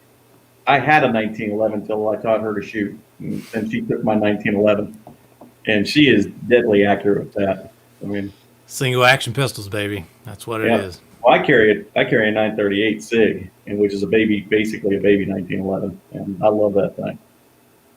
My a friend of mine at work, Mark, you know him, Nick, who's from the Bronx, and he fell in love with this Kimber Sapphire chambered 9mm.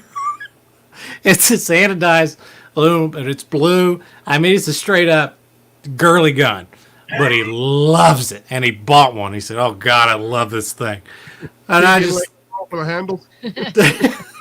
Yeah, but to be fair, Brad, let's remember Nick thinks that an Audi is a good car. You know what? There's something about an Audi.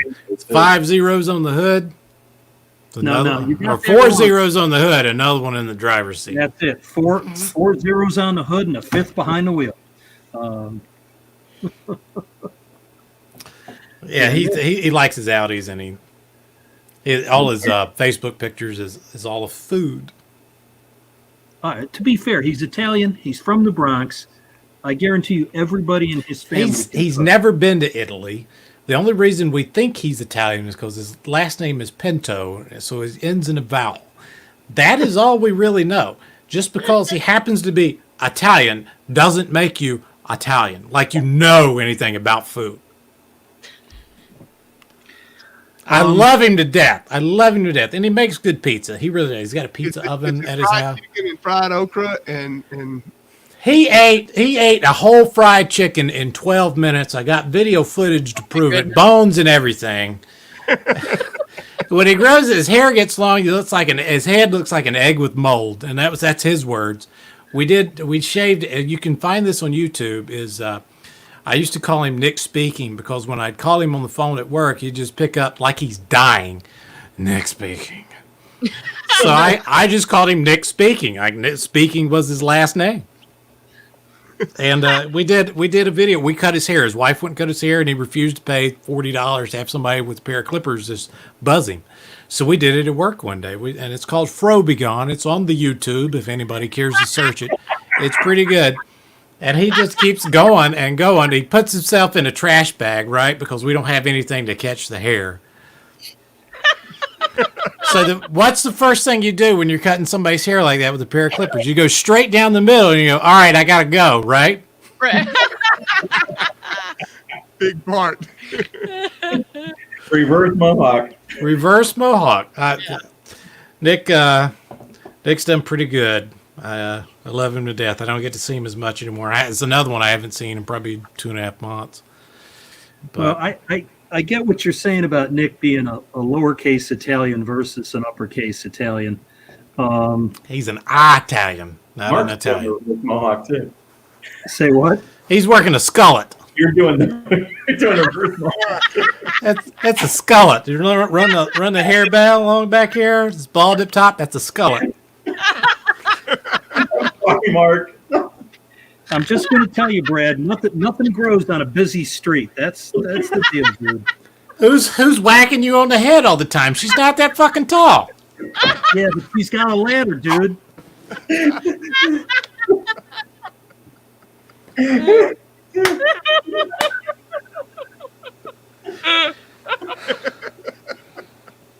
Oh my God! I hope you guys are having as much fun as we are. That's right, Jim. A 1911 is a tack driver all day long, baby. Yep. Oh my gosh. I tell you, the worst thing I saw was when Rich Wyatt got arrested for tax evasion. I'm like, God, Rick, come on. And that's out in Colorado. Oh, man. Good times. Great Is oldies. anybody still watching? We got 14 people watching, baby. There's Hey, 2 people on the face box, and there's 12 on the YouTube. Do you too? And they're all going, why the hell aren't these people talking about Field day. things? I forgot. Well, we already talked about field day. If you rewind, you can catch up on the conversation. Oh, that's right. Yeah, we were going to talk about Louis Grizzard here. Oh, okay. So the Southern language. That's right. I'm glad you reminded me, Dwayne. Oh. Dwayne's going to be getting some hate mail later from Mark. So Mark, you should have heard this by now. I don't believe I've never told you this before. You have to understand something. I'm a Yankee who's been living in the deep South for a long time. I have heard it all. Carpetbagging Yankee. Yeah, Louis Vuitton bag. I swear, Kenny, you know he was giving me a hard time about calling him a carpetbagging Yankee earlier. You remember that? Yeah. But he's the one, when I'd call him and I would talk to him, say, well, I'm just a carpetbagging Yankee. He would drop it all. He would use it. I mean, he embraced it, which is, You have to. I mean, it's what we would want, right? And it's what he would want because he's a man and he understands, right? It's hey. what I am. I'm going to embrace it. I can't help it. believe me, If you can't shun it, it won't go away. So you might it go. won't. I mean, it started the day I moved down here from New Jersey. We pulled up in the driveway of our new house. My neighbor is out cutting his grass. He comes over to introduce himself. He sees the Garden State license plates on my car, and he says, I just want you to know y'all aren't going to have any trouble with me. Some of my best friends are Yankees. And I thought, oh, shit, it's on now. Oh. So where I'm from, a Yankee is a different deal. New York isn't really that big of a deal. It's not a problem. And don't take this the wrong. Don't tell Lee about this, or I don't want Lee to take this the wrong way because I don't feel this about her. But my next door neighbor growing up was from Ohio. What a pain in the ass. No offense, John. Don't take this the wrong way because you're not that type. You keep that up. It's not everybody. It was just them. I've learned. It's not everybody. It was just them. They were the anomaly that I had to deal with for my formidable years. So, John, you're good people, and I appreciate you, and I'm glad you're here. Thank you, sir. Well, I appreciate the invite. Yes. Bye, Jim. Now, Jim's leaving us. Bye, Jim. Jim, why are you leaving? It's just about to get fun. It's just about to get fun. I don't know. Well, Jim's in Texas. He might come back. He's got to go, take a shot. Let's see. Who's this? Chris, no, we're not having too much fun. We're just having just enough. If you have a song out there, I ain't never had too much fun. That's right. And life's too short for QRP. I agree to that. That's fucking right. That too. Hey, It burns us. are you allowed It to burns say that us. on YouTube? I don't care. I got a badge that says life's too short for QRP. I posted that on Facebook. Can you imagine the hate messages Oh, I believe got? it. That's how I'm you like, all the time. oh my God. Like, guys, you do you, I'll do me, and I'll do me first. Because you'll still be waiting. I'll have them in the log, and you'll still be back there. Hey, blah, blah, blah, QRP. Mm-hmm. Look, after you've worked them all, and you want to do it QRP, you have at it. But until you've done that, throw the switch on the alpha. That's right. That's what I'm We saying. spent lots of money to go QRO here. Yeah. That's right. That's my position. I want to get a good return on my investment. That's I- Mark's got one of those. Thank you. Yeah, 40 over. We spent a lot of money to be 40 over. Thank you. that's right. Mark's got one of those Elecraft solid state legal limit jobs. So yeah, guess what? When that turns on before the radio comes on. That's Right. the same way here. We turn our PW1 on before we turn the radio on. There you go. Yeah. Well, I mean, when you don't have to wait on it, right? Switch. No. The on button is on, and then the operate button. So the Southern language is a language of nuance. We can take a word here and change it just a little bit and make it mean something totally different. Take the word naked, for example. NAKED, Oh, yeah. right? Means you ain't got no clothes on. Dwayne, But if you know you're- where I'm going, right? I know where you're Don't going, you too. don't you ruin it, Katie. Don't ruin it. I know what it is. I know, but everybody else doesn't know. They should Oh, know, all but right. they don't though. So NAKD means you ain't got no clothes on. Sometimes that word just doesn't fit. You got to change it just a little bit to naked, which is the word I heard growing up all my life. I thought that's how you said that word. But it is different. It's NE by God ID, right? NEKK ID. Naked. Naked means you ain't got no clothes on. Naked means you ain't got no clothes on and you're up to something. That's right. It's a lot more fun to be naked than it is naked. Yeah. One of my favorite Southern words is mayonnaise. Man, there's a lot of people over there. Yeah. Right. And of course, Mayonnaise. it's That's a lot Duke's of down here and not Hellman's, right? And would you, did you? You didn't bring any beer with you, did you? John just brought up something. Do you know that Walmart in Spearfish, South Dakota, has Duke's mayonnaise? Yeah. And the Really? first In South the first Dakota? time we had it, I bought all they had. And she Yeah. said, "What?" And I said, "I want to make sure they get it back." Right. So we always buy, every time we go, we buy like 3 or 4 of them. And Do you give it out to your buddies that doesn't know what real mayonnaise is? If we always keep at least 2 in the Yeah. basement downstairs. If we get down to 1, we're like, oh my God, there's only 1 extra jar of mayonnaise in the house.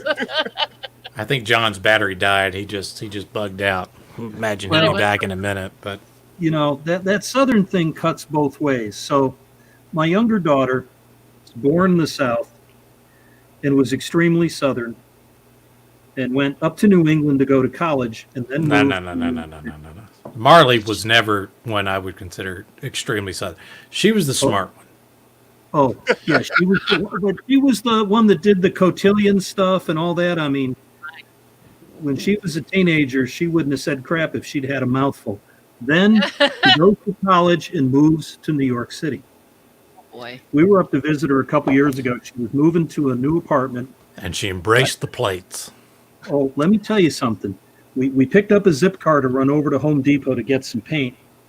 And Time out. Can you explain to the masses and the ladies and gentlemen what a zip car is? Because I don't know. Nobody in the 5 boroughs actually owns a vehicle. So Right. you have these cars parked in parking garages all over. They're zip cars. You rent them by the hour. You do it online, and you find one in a nearby garage. You go pick it up, take off, do what you have to do. So we're heading down Knickerbocker Avenue to the Home Depot. And the light's red, and Marley and Miss Lee are having a conversation in the front seat. The light turns green, and the international definition of a microsecond is the time that elapses between a traffic signal in Brooklyn turning green and somebody laying on the horn. Right. Well, this guy behind Marley starts honking the horn. She rolls the window down and blisters the paint. She lets this guy have it. Shit I had never heard before. She started with the F word and then it went straight downhill. And she just let this guy have it. And she sounded like she'd lived in Brooklyn her entire life. And she just lets this guy have it, eventually rolls up the window, and we drive through the intersection, and my Miss Lee is mortified. And Her? Really? oh yeah. And she looks at Marley, but this is the best part. Then she turns around and looks at me in the back seat and says, "Honey, this is all your fault." I'm from New York. Somehow it's my fault. You have the penis, therefore it is your fault. When you got married, you married Miss Wright. You just didn't know her first name was Always. I thought we covered that earlier in the conversation, Mark, and you're just now figuring this out. You're a goddamn PhD. You should know this shit. Well, yeah, you would think. It's Oh. Like my conversation with the guy at the parking deck down on International Drive at the Amfest in Orlando. Darcy got a taste of my Youngstown coming out in me. Dude, you got no idea. I've been called the Southern Yankee. Nick calls me the Southern Yankee. Because my favorite word is probably the F word. Mm-hmm. Oh, you could live in New Jersey. You're my business partner. I swear to God, I dated a girl that was from New Jersey. Her car still had New Jersey plates, and I would drive it when we'd go somewhere. And I just dart out in front of traffic, and here's what she told me, and I swear to God, and it's the greatest thing anybody's ever told me. She said, "Embrace the plates." This is a girl I thought I was going to marry and die with. And I probably should have, and maybe there's hope later, but she said, embrace the play. I love her, Mom. And I swear to God, I'll still call her sometime. Mom, the ravioli. Oh my God, she's from New Jersey. Oh my God, the ravioli. But yeah, it's Oh my you know, effing this, effing that. And, I was at a wedding, so I went to 3 weddings, 3 or 4. How many weddings did I go to, Mark, in New Jersey? 4. I went to 4. One was her best friend who was male, and she was in the wedding party. Whatever. That's not really all that weird these days. Yeah, we don't need to wear chiffon. No, it's all right. But we're sitting there at the rehearsal dinner, right? So we go to they go to the rehearsal, yada yada. So we'll meet them at the rehearsal dinner. We're sitting there, and the groom sitting next to me. He's at the head of the table, and we're drinking heavily. And they're at this someplace in Nutley, New Jersey. Mark, you know where Nutley is, right? Yes, I do. Yeah. And this place in Nutley is nothing more than it's the biggest dump you've ever seen in your life. Because it's fucking New Jersey. Because the entire town's a goddamn dump. It's just not impressive at all. You need a bleeper for him. No, I don't. It's the fucking internet. We can do what we want. As long as I don't monetize it, I'm cool. And I swear to God, so we're talking about, so he's talking about, hang on, I got to tell the story. So he's talking about, says, oh yeah, we're drinking, we're having a good time. He's all right. And his wife, you know, they're cool. It's great. We're getting along great. And so I'm drinking a little bit, and we're having a good time. And I'll tell you the story about her brother in the first wedding I went to in a minute.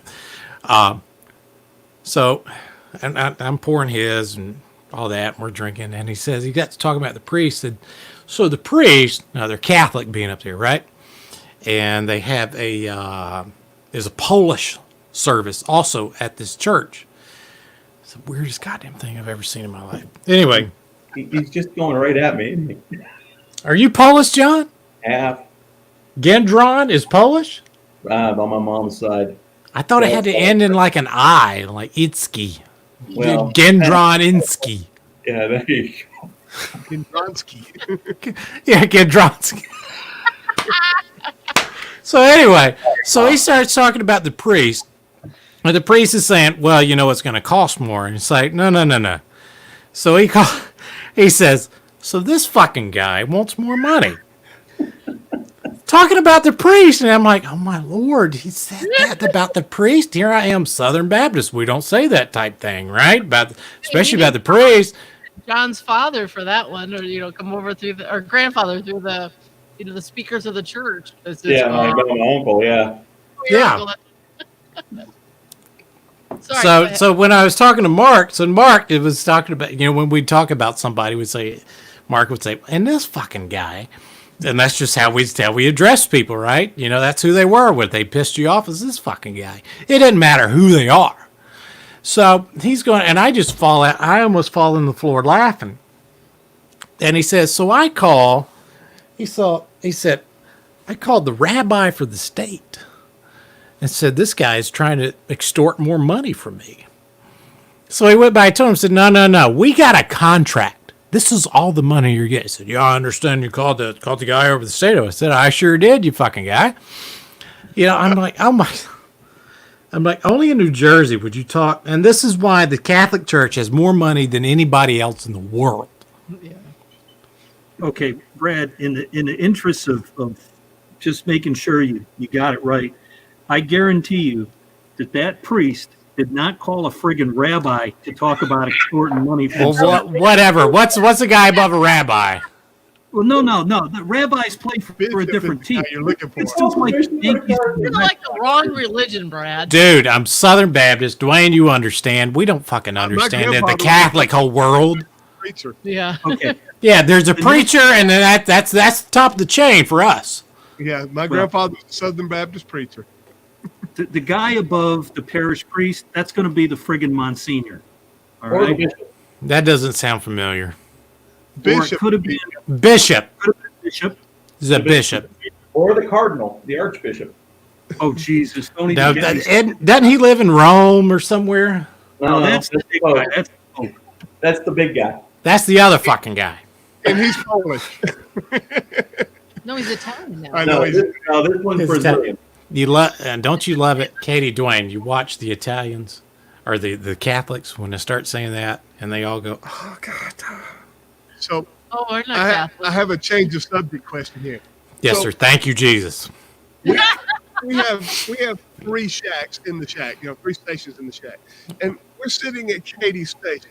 And I'm digging around here. There's things always on the table of the shack. My Well, shack there's a is bunch of crap over covered here. in Yeah. all sorts of junk. But I fill up this, and no, this is not a AA battery. That's lipstick, right? This is a tube of lipstick. Now that's not so bad. 1 tube of lipstick, but there are 5 more with it. Katie, how much lipstick do you need to talk on the fucking radio? It's for when I'm here on YouTube or something. It depends on what I'm wearing. so- 6 No. tubes. It's a color per band. Oh, hey, I like that. 20 meters, a little rosé. You But I go down to 80 and you put the red stuff on. My NASA cap. There you go. And I've got my pink headphones. Did Bob make those for you specifically? So this was a very short time period that they had the pink ones available, and we took advantage of that. All right, don't take this the wrong way. I'm going to bitch about Bob for a second. 10 Oh. seconds. Can I get 10 seconds? You got it. It's your Your- show. your- Your show. It's my show, right? I can do what I want. Pretty much. Except get naked. Don't get naked. I'm not going to get naked. Nobody but me wants to see this naked. Even the dog, I don't know where he is, he doesn't want to see it. He's like, nah, I've seen this. He left. Yeah, he left. So when Ham Nation was it their 100th episode last year? Was that right? Somewhere in there, yeah. Yeah, probably. So you had all the people, right? Send your QSL if you worked them. I sent them to Bob. He was the only one that did not QSL back. Oh. And I am hurt because I have called Bob. I've talked to Sarah. Sarah's reasonable. Yep. Yeah. And anybody on here can relate. Where when you talk to Sarah, Sarah's reasonable. If you talk to Bob, you don't know which Bob you're going to get because it can be absolutely hilarious if you get pissed off Bob. Yeah, that's actually true. We've seen that at shows. I haven't had that pleasure. Oh my God, Bob! He flew off the handle on something like an RE20 or 27. That piece of shit! That goddamn piece of shit case it comes in. Blah blah blah blah. blah. I'm like, it embarrassed me, and you know the language I use. Wow. It's like the movie Casino makes me blush. It makes my dog. My dog was watching. We were watching Casino, and the dog was like, "Dad, you got to turn this. I can't watch this stuff." Every microphone we have in the shack here is a Heil microphone. Yeah. Hey, PR40 PR40s. I got them at work. I buy them at work. I love them. It's a great mic. microphone. You can't make. Even the guys at Wheatstone who makes broadcast gear. It says if you only got the money to buy a mic and not a whole lot of processing, buy the PR40 because all it needs is just a little bit of compression. It needs zero EQ. It just fucking sounds amazing, and it really does. We have a Behringer mixer to run it through, and a little cheap Behringer mixer, feed it right in the computer, and it has wonderful audio. I think. Yep. I'm not. I have 780 on there. I got the Gold Line 780 on my rig. I had a gold line. That was a Christmas present one year. Same year I got the headset. Yeah, for, we bought everybody. It was Ohio Christmas one year, and we ordered that stuff from Janet, KL7MF. the Anaheim store, and we both called. No comment. No And comment. We both ordered from Janet, and and she of course realized that we were both ordering presents for each other. Yep, there you go. And oh yeah, that's what Dwayne has, I think. And so she got the wrapped Set them Plus. for us, even. So our boxes arrived; they're all wrapped, and went under the tree. And we both we're unwrapping them. We both have Kyle things under our tree. I think that's all we had that year. We Yeah. both got like headphones and microphones and stuff for each other. It was kind of funny. It was Well, our if you're not happy using- Kyle Christmas that year. If you're not doing the boom mics for the headsets, the Heil PS3 headphones are dynamite. Are they? Yeah, I got the ProSet Plus is what I use for contesting. I do too in the 5, just because I mean with the ICOM you can put it in the mid compression. Yep. And that's really all you need to bust pileups. But how many of you guys got one of these? I know Mark's got one. Dwayne, you got one of these? Mine's right. What's up there. Aren't they over there on the other table? Oh yeah, Yeah. No, I don't have one of those. Yeah. I can't get there. That was the coolest thing I have ever done. Is have the entire world call me. Mm-hmm. It was a rush, no question about it. It scared the absolute hell out of me. I was calling CQ and I lit up on 40 meters. And I heard that where it's absolutely everything is just noise. It's a Oh coffee. yeah. And I said, oh my all God. in CQ anytime out here. I was in a pileup this afternoon. Yeah. It's Well, I mean, there's only 2 people that live in your grid square. well, that's true. This is the I operated W1AW or W100AW, There you go. and this is the I was W1AW stroke 7. You have mine? I think these are yours. I have one up here somewhere on my stuff. On my I Love Me wall. Let's buy that one back Yeah.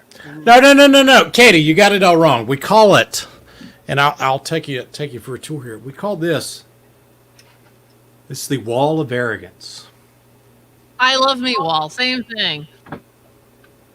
But yeah. Okay, if you ever get a chance to go to ARRL headquarters, they have bricks out front of the place. Oh yeah, here. I'm not buying no goddamn brick. Here's one of my bricks. Fuck that. They get $70 a year from me. Yeah, there's one of my bricks. That's I got a brick for them. Here is the other brick that goes right next to it. oh, that's nice. Okay, cool.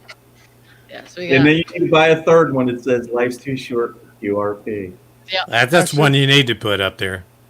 Yeah. I have one up there with my original call sign of Kate. It says Katie Breen W1KRB, and then we got one for our friend Leo WY7LL, who was he was part of our contesting club. And when we first got married and moved into our house, oh yeah, we got one. And he just drove up one day. He's like, "What are you guys doing?" We're like, "Oh, not much." Aw. And he's like, "Well, let's get that tower up in the air." So literally, That's like, I came to visit, but I came to work. Let's get to work. He'd come out and he said, "What are you doing?" And the whole time he's pulling stuff out of the yeah, back he's seat of his literally car. like pulling out his climbing gear You and know, everything else. gym pole and everything. He said, "We're putting that tower up today." Putting that tower up. I'm tired of hearing about it and seeing about it on Facebook. Let's get the shit in the air. Those are good friends, man. Uh-oh. I think they froze. Yep. Oh, God. They're not on Caporium, are they? What? Oh, you're back. You're back. We thought you were on our internet and telcos provider. Everybody's. I hate our internet provider. Yeah, we have to do wireless because we don't have, they got fiber within 2 blocks of us, but we can't get it down here. Yeah. Well, Yeah. I'll bring the reel up there and run it for you. No problem. I swear, that would be a fun road trip. Hell yeah, let's go. I can If terminate. If we only knew somebody with a plane, I think I know 3 people with airplanes. We've actually had a lot of people that I know through obviously through Facebook. Easy for Apparently you my to say. scotch is- I know. You need to that have end another up- scotch. Pour her another one, No, Dwayne. I am done. The bottle's empty. Yeah, I finished the bottle. What do you? Ooh, a Belveni. That's a nice one. Yeah, That's what she's. Caribbean. Yeah. Oh yeah, the double wood. Double wood. Yeah, we saw you drink it out of the bottle, but we get a lot of people that do come through the area and will give us a call. There's a lot of hams that are also ride a motorcycle, and they come out here in the summertime for the Sturgis Motorcycle Rally. So we've met up That's with right. people. I had one of my high school friends who's a police officer in my hometown of Windsor, Connecticut. He drove out. He and another officer. They took some time off and they rode out all the way from Connecticut to Wyoming and South Dakota on their motorcycles and drove out to come visit me and met Dwayne at the house. That was really kind of fun. And so yeah, we get a lot of people that come through here, and They just we're really- randomly show up. sometimes, yeah, or they'll call ahead, but we're a tourist destination here in terms of, Devil's Tower. We're on the way to Yellowstone.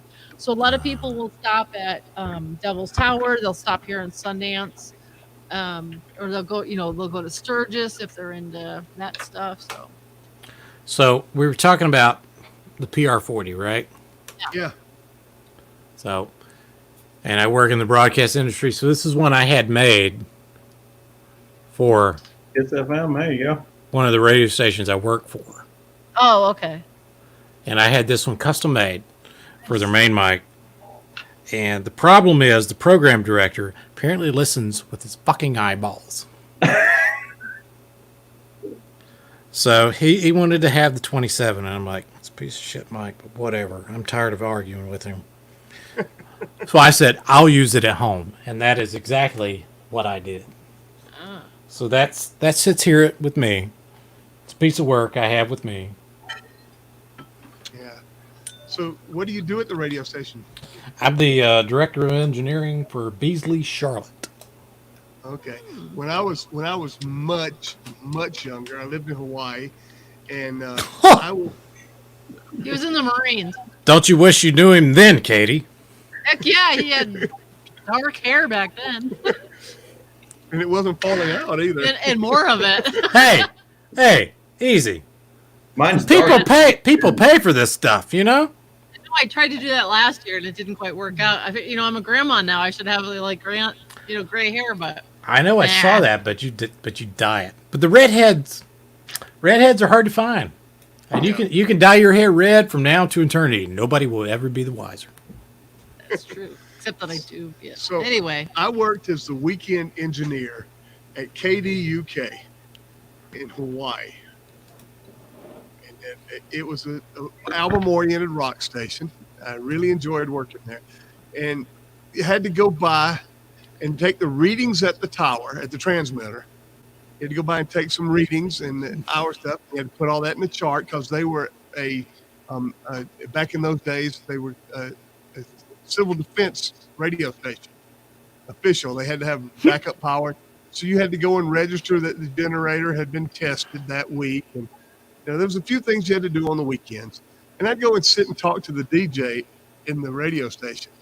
And we'd sit there for 2 or 3 hours because what I'd do is I'd go by the tower was on the way to the station. So I'd swing by there and get the readings before I went in, go in, clock in, and sit and talk to the radio, talk to the DJ. So that was quite fun. That's why I asked. Well, that KDUK is now licensed to Florence, Oregon. So Wow. Yeah, it was K Duke radio. It was after Duke, Duke Kamehameha. was it AM or FM? FM. Yeah, KDUK FM is licensed to Florence, Oregon, to Bicoastal Media Services. I don't know what that is. And Eugene, Oregon. You know how Eugene got its name? from a dude named Eugene. No, everybody came by and says, Eugene? No? Wow. It's about like Spokane, Washington. Do you speak to Ann? No, I ain't Spokane. Oh my I goodness. hadn't seen Ann in 2 or 3 weeks. But I a similar situation. Me and I would go hang out with the night jock at the top 40 station. His name was Eric Tyler, and we became pretty good friends. And then the girl he married, really good friends. And he got a job out at Seattle, and he got they did a swap. It's back when I worked for CBS and he worked for CBS, and the Seattle station was CBS. They did a swap with iHeart, and he got iHearted, which means he got fired or laid off, because that's what iHeart does. And then he got a job at I forget the station in Chicago, he's from Rockford, Illinois, so that's his hometown. And he worked there for about 5 years, and then he finally got, when the pandemic hit, he was voice tracking from home for a couple of weeks, and then they started cutting staff, which CBS Radio was sold to. We got part in the Beasley deals, the swap with CBS. I think CBS got the Miami market from Beasley, which is a couple of piss willy stations, and then the Beasley's got the Charlotte market and Tampa. I think that was it. Now, Charlotte, they owned a station in Charlotte before, and the Beasleys were from... Did you say Charlotte has tampons? What? Did They he say do. that? They do. I did not say that, but they do. Tampa. Anyway, the Beasleys. Oh, good God. I bet the chairman of the company is a 80-year-old guy who sit there, and our GM, who, if you can get him to sit still for 2 minutes, you've done quite a task. So he was walking him around. Said, George, we've got 200 people here. We've seen 5. We've already been at this for an hour and a half. We got to get moving. And he would come up and we'd say, hey, you got Bill to sit still for this long? This is amazing. And Bill's just turning red, who's the general manager at the time, just turning red the entire time because we're just giving him stuff. And he can't say a word about it, right? Because we're talking to the chairman of the company. Oh, my gosh. Oh, God. But same deal. The night jock at the top 40 station I used to work at, we're still really good friends, him and his wife. And we get to see each other every once in a while. But it's part of the challenge with night jocks and stuff like that. Disc jockeys in general, I don't know how it's going to be from now to the future, but in the past, it's going to be they move around a lot. And it's hard to stay friends with them. You know, perhaps the only night jock that ever kept his position was Wolfman Jack. Yeah. Which I think actually spent some time in Charlotte. Jay Thomas, I know you guys know him, right? From Cheers, and I think Jay Thomas show, and what else did he do? the Jay Thomas show. He got his start in Charlotte. In fact, when you used to see him on Letterman, and he'd come in and tell the Lone Ranger story, that was when he worked in Charlotte at Big Waves, 610 AM, which is the station we owned at the time. And we owned up until 2000, up until a couple of years ago.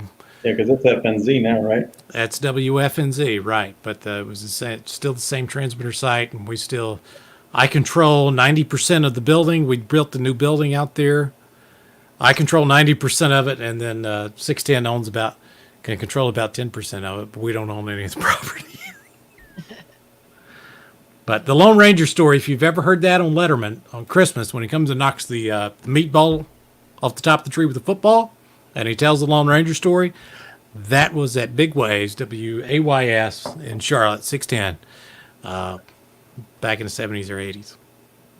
Ooh. There we go. So, yeah, the one thing I learned was, you cue the record up, you run it till you hear the first note, and you back off a quarter turn. And you get the Q burn in it, right?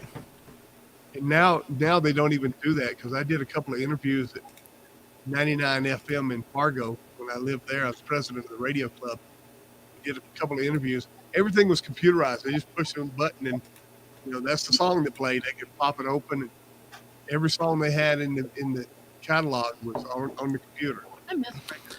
I got people voice tracking from home right now. They're sitting home with the USB microphone and Adobe Audition. Right. They don't even hear the music. They're familiar enough with the music where Right. they know the intro. They drop the marker in it, which starts the next element. Right now, when I go into the office, there's 5 people in the office. Oh, wow. Well, we do it the same way, Brad. I mean, Jack shows up. I see him maybe twice a year. So, poor Mark. Mark is a smart guy. I'll tell you that. He's one of the smartest guys I know. He's not talking about me. Except for making Right. the choice of being your friend. Hang on, Katie. Sit down. He got the idea that when the LPFM license was coming along, I think I'm gonna get one. I'm like, No, it was Dude. not my idea. It's totally not my idea. bullshit. It was your idea because I tried to just let me finish the story. So he said, well, nobody else is telling me. Nobody at the office is telling me no. I'm like, dude, I don't think you understand how much work this is. I said, you're better off just not doing it. Just stream it. It's so much easier. Well, the next thing I know, he's got an LPFM license. And I'm like, ah. And now he realizes this is a full-time job that he's got himself into. And he's already a VP at the college. Well, what actually happened, I'll be right back. First fire doesn't stand a chance. Here's what actually happened. The marketing department thought it'd be great to have an LPFM station. Who wasn't going to manage it or do anything with it. Well, yeah, you've heard me say this a million times, Brad. Nothing is difficult to the person not doing it. So what happened? Yeah, think about that for a minute. So what happened, the marketing VP is in the office next to mine, and she comes over and she's whining about how busy she is, and she's hoping that I would be kind enough to at least take care of the initial filing. So I did. And we eventually got an LPFM construction permit, and I brought it all the way, all over to her office and said, all right, Melanie, you've got 18 months. And then I kind of forgot about it because not my job. That you thought. Well, I checked in at about the 12-month point to see how she was doing. She had done absolutely nothing. So I thought, okay, I've already invested some time in this. I got the construction permit. I went down to see one of the people in marketing, and I said, let's come up with a call sign. So we did that, and then I went ahead and found some money and realized that 6 months was still enough time to get the antenna and everything up. So I went ahead and built the station out, and we went on the air, July 1st?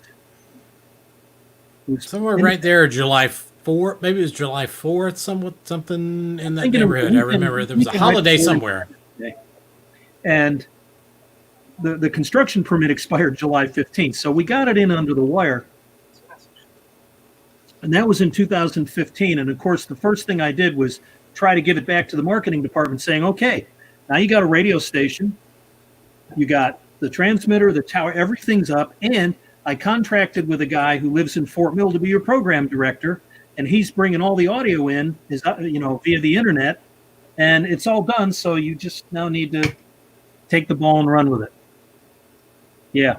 So here's how that worked. I'm still stuck with that thing. It's now 2020. And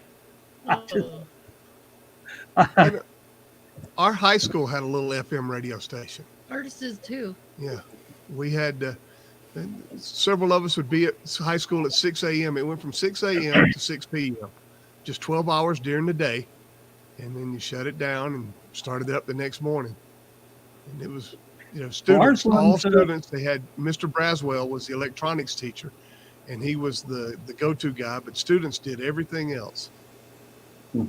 Ours runs 24/7, and I've tried to get the students involved.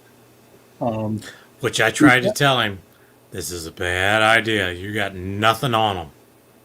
Well, and no truer words were ever spoke. So we've got a radio and TV production program at the college. So I went over to see the department chair and said, hey, how would your students feel about producing some content for me for WYTX? He said, oh, that'd be a pretty good project. I said, okay, get back to me. Week, 2 weeks, 3 weeks, 4 weeks, 2 months. So about 3 months later, kids show up with a thumb drive. They've got a program on it. A program. One program, 55 minutes. And it needed a little bit of work. And so, I told them that I told them in the best way, and I tried to be honest but not be rude, and said there are some good things and some bad things. And first thing I had to tell them, because these guys are really TV guys, I said, you only have one channel here. You don't have visual anything. All you have is audio. So you got to tell the whole story with the sound, and in a couple of cases you kind of missed the mark. And we went through it. Well, it's easy to tell a story on TV because you got the picture doing it for you. You just got to fill in some stuff. Picture, 1,000 words, Yes, and I reminded them of that aphorism. So they went back, and I got nothing. They decided it was too much work to edit it and fix it, so they never did. And A few months later, we had a new group of students in the program, and I went back again and said, hey, produce some content for me, something, anything. And that was 2 years ago, and still haven't seen anything. And now it's time for renewal. Actually, the renewal's gone through. Oh, well, then the next time it's not your problem, right? Oh, totally not my problem, because my tenure with the state of South Carolina is about done. Then you give it a crotch chop and you walk off into your new life. Down his ratty ass trailer at Edisto. Some raggedy ass trailer down there at Edisto Beach. Carpetbagging Yankee. Some carpetbagging Yankee. Oh my God. Well, guys, we've been at this 2 hours, 10 minutes, and Time to 7 wrap her seconds. up. We need to go eat our dinner that's been sitting in the oven for like 2 hours now. Oh my gosh. Why? You're having beef turkey for dinner. Even the cat's in her arms saying, hey, Mom, when are you guys going to eat so I get my scraps? Meow, meow, meow, meow. So, Yeah, see, I left the cats in the house, so. Yeah. Summer upstairs. She was outside earlier. She just come to the shack window and started crying in the window. Mark, you got something to do that, don't you? Well, yeah, I got 2 cats. One is a Maine Coon, and he's actually Mac's a pretty nice cat. But then I have an all-white domestic short-hair Earl. Earl tips in about 20 pounds, and he looks like an albino bobcat.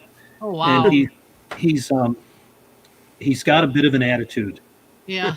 We have We a gray wound up one that has having that. to give him a chair at the table because he kept stealing our dinner, and it was easier just to have him sitting in between us, and we Oh my could throw him gosh. some scraps. And lately, he's gotten really ugly because Miss Lee has gone down to the other house, and so I'm here alone. And as soon as I go into the kitchen, he gets up on the island in the kitchen and he starts howling because he Oh my figures God. you're in here, feed me. And Yeah. I've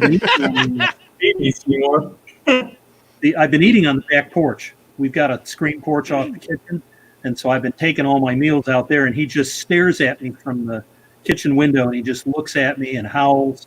Oh my gosh. Too funny. Yeah, he's a mess. Yo, I'm hungry over here. He taught Say one of what? our cats to eat bacon, so now she begs like a dog all the time. So, I mean, Well, who doesn't like bacon? I know vegans that like exactly. bacon. Well, this big white cat, his favorite thing is potato chips. Oh, wow. Weird. It's weird. He loves potato chips, and if you leave a bag of chips somewhere, he'll just help himself. Oh my gosh, that's funny. I don't know if No it's wonder the he's 20 salt. pounds. Yeah. Well, he's a big cat to begin with. He's actually a little bigger than the Maine Coon. Oh wow. Wow. Oh, they love big kitties.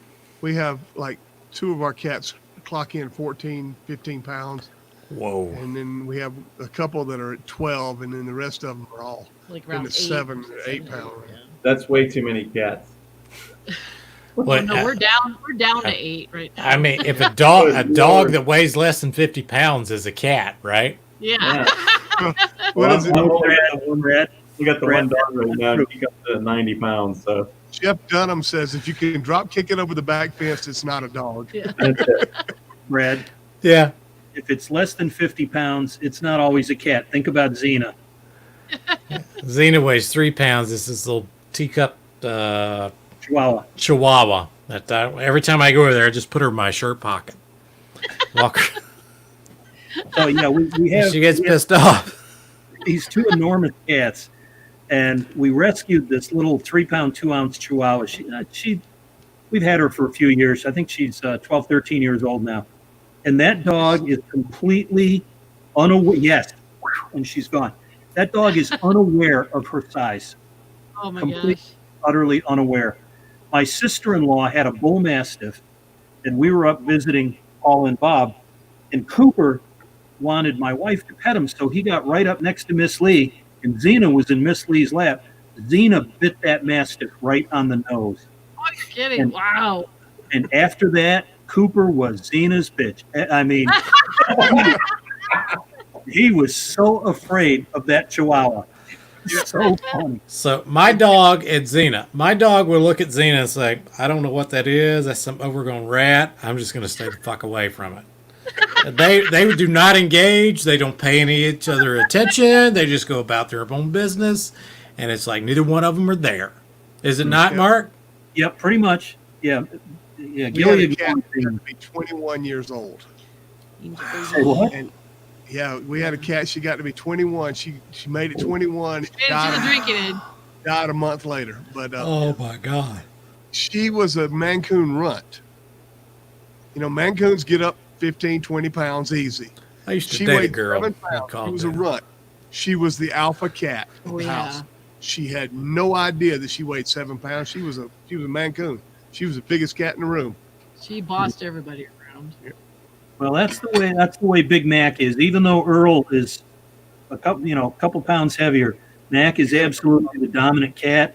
And it's funny because he and Xena get into it. Periodically, Mac will just walk up to Xena and whack her in the head. And it's basically Mac's way of saying, you need to understand who's actually running this house.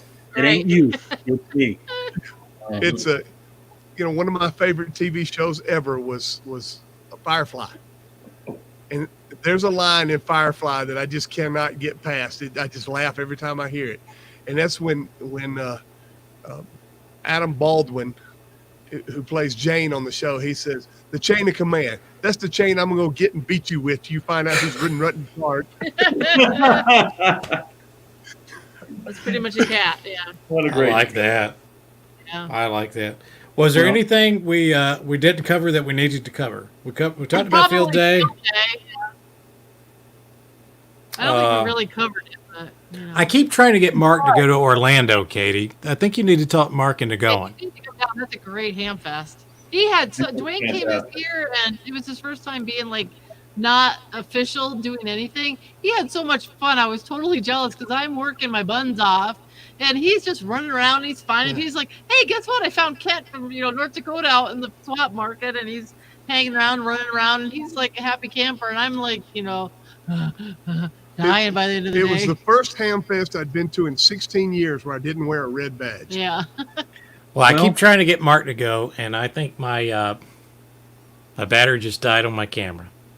Yeah. So, Yeah. so Sure time did. to leave. It's time to leave. Yep. Guys, Bye. enjoyed guys. it.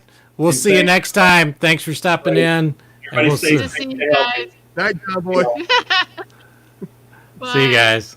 Brad, you look a little frozen, buddy. Yeah, tell me about it. Lucky him.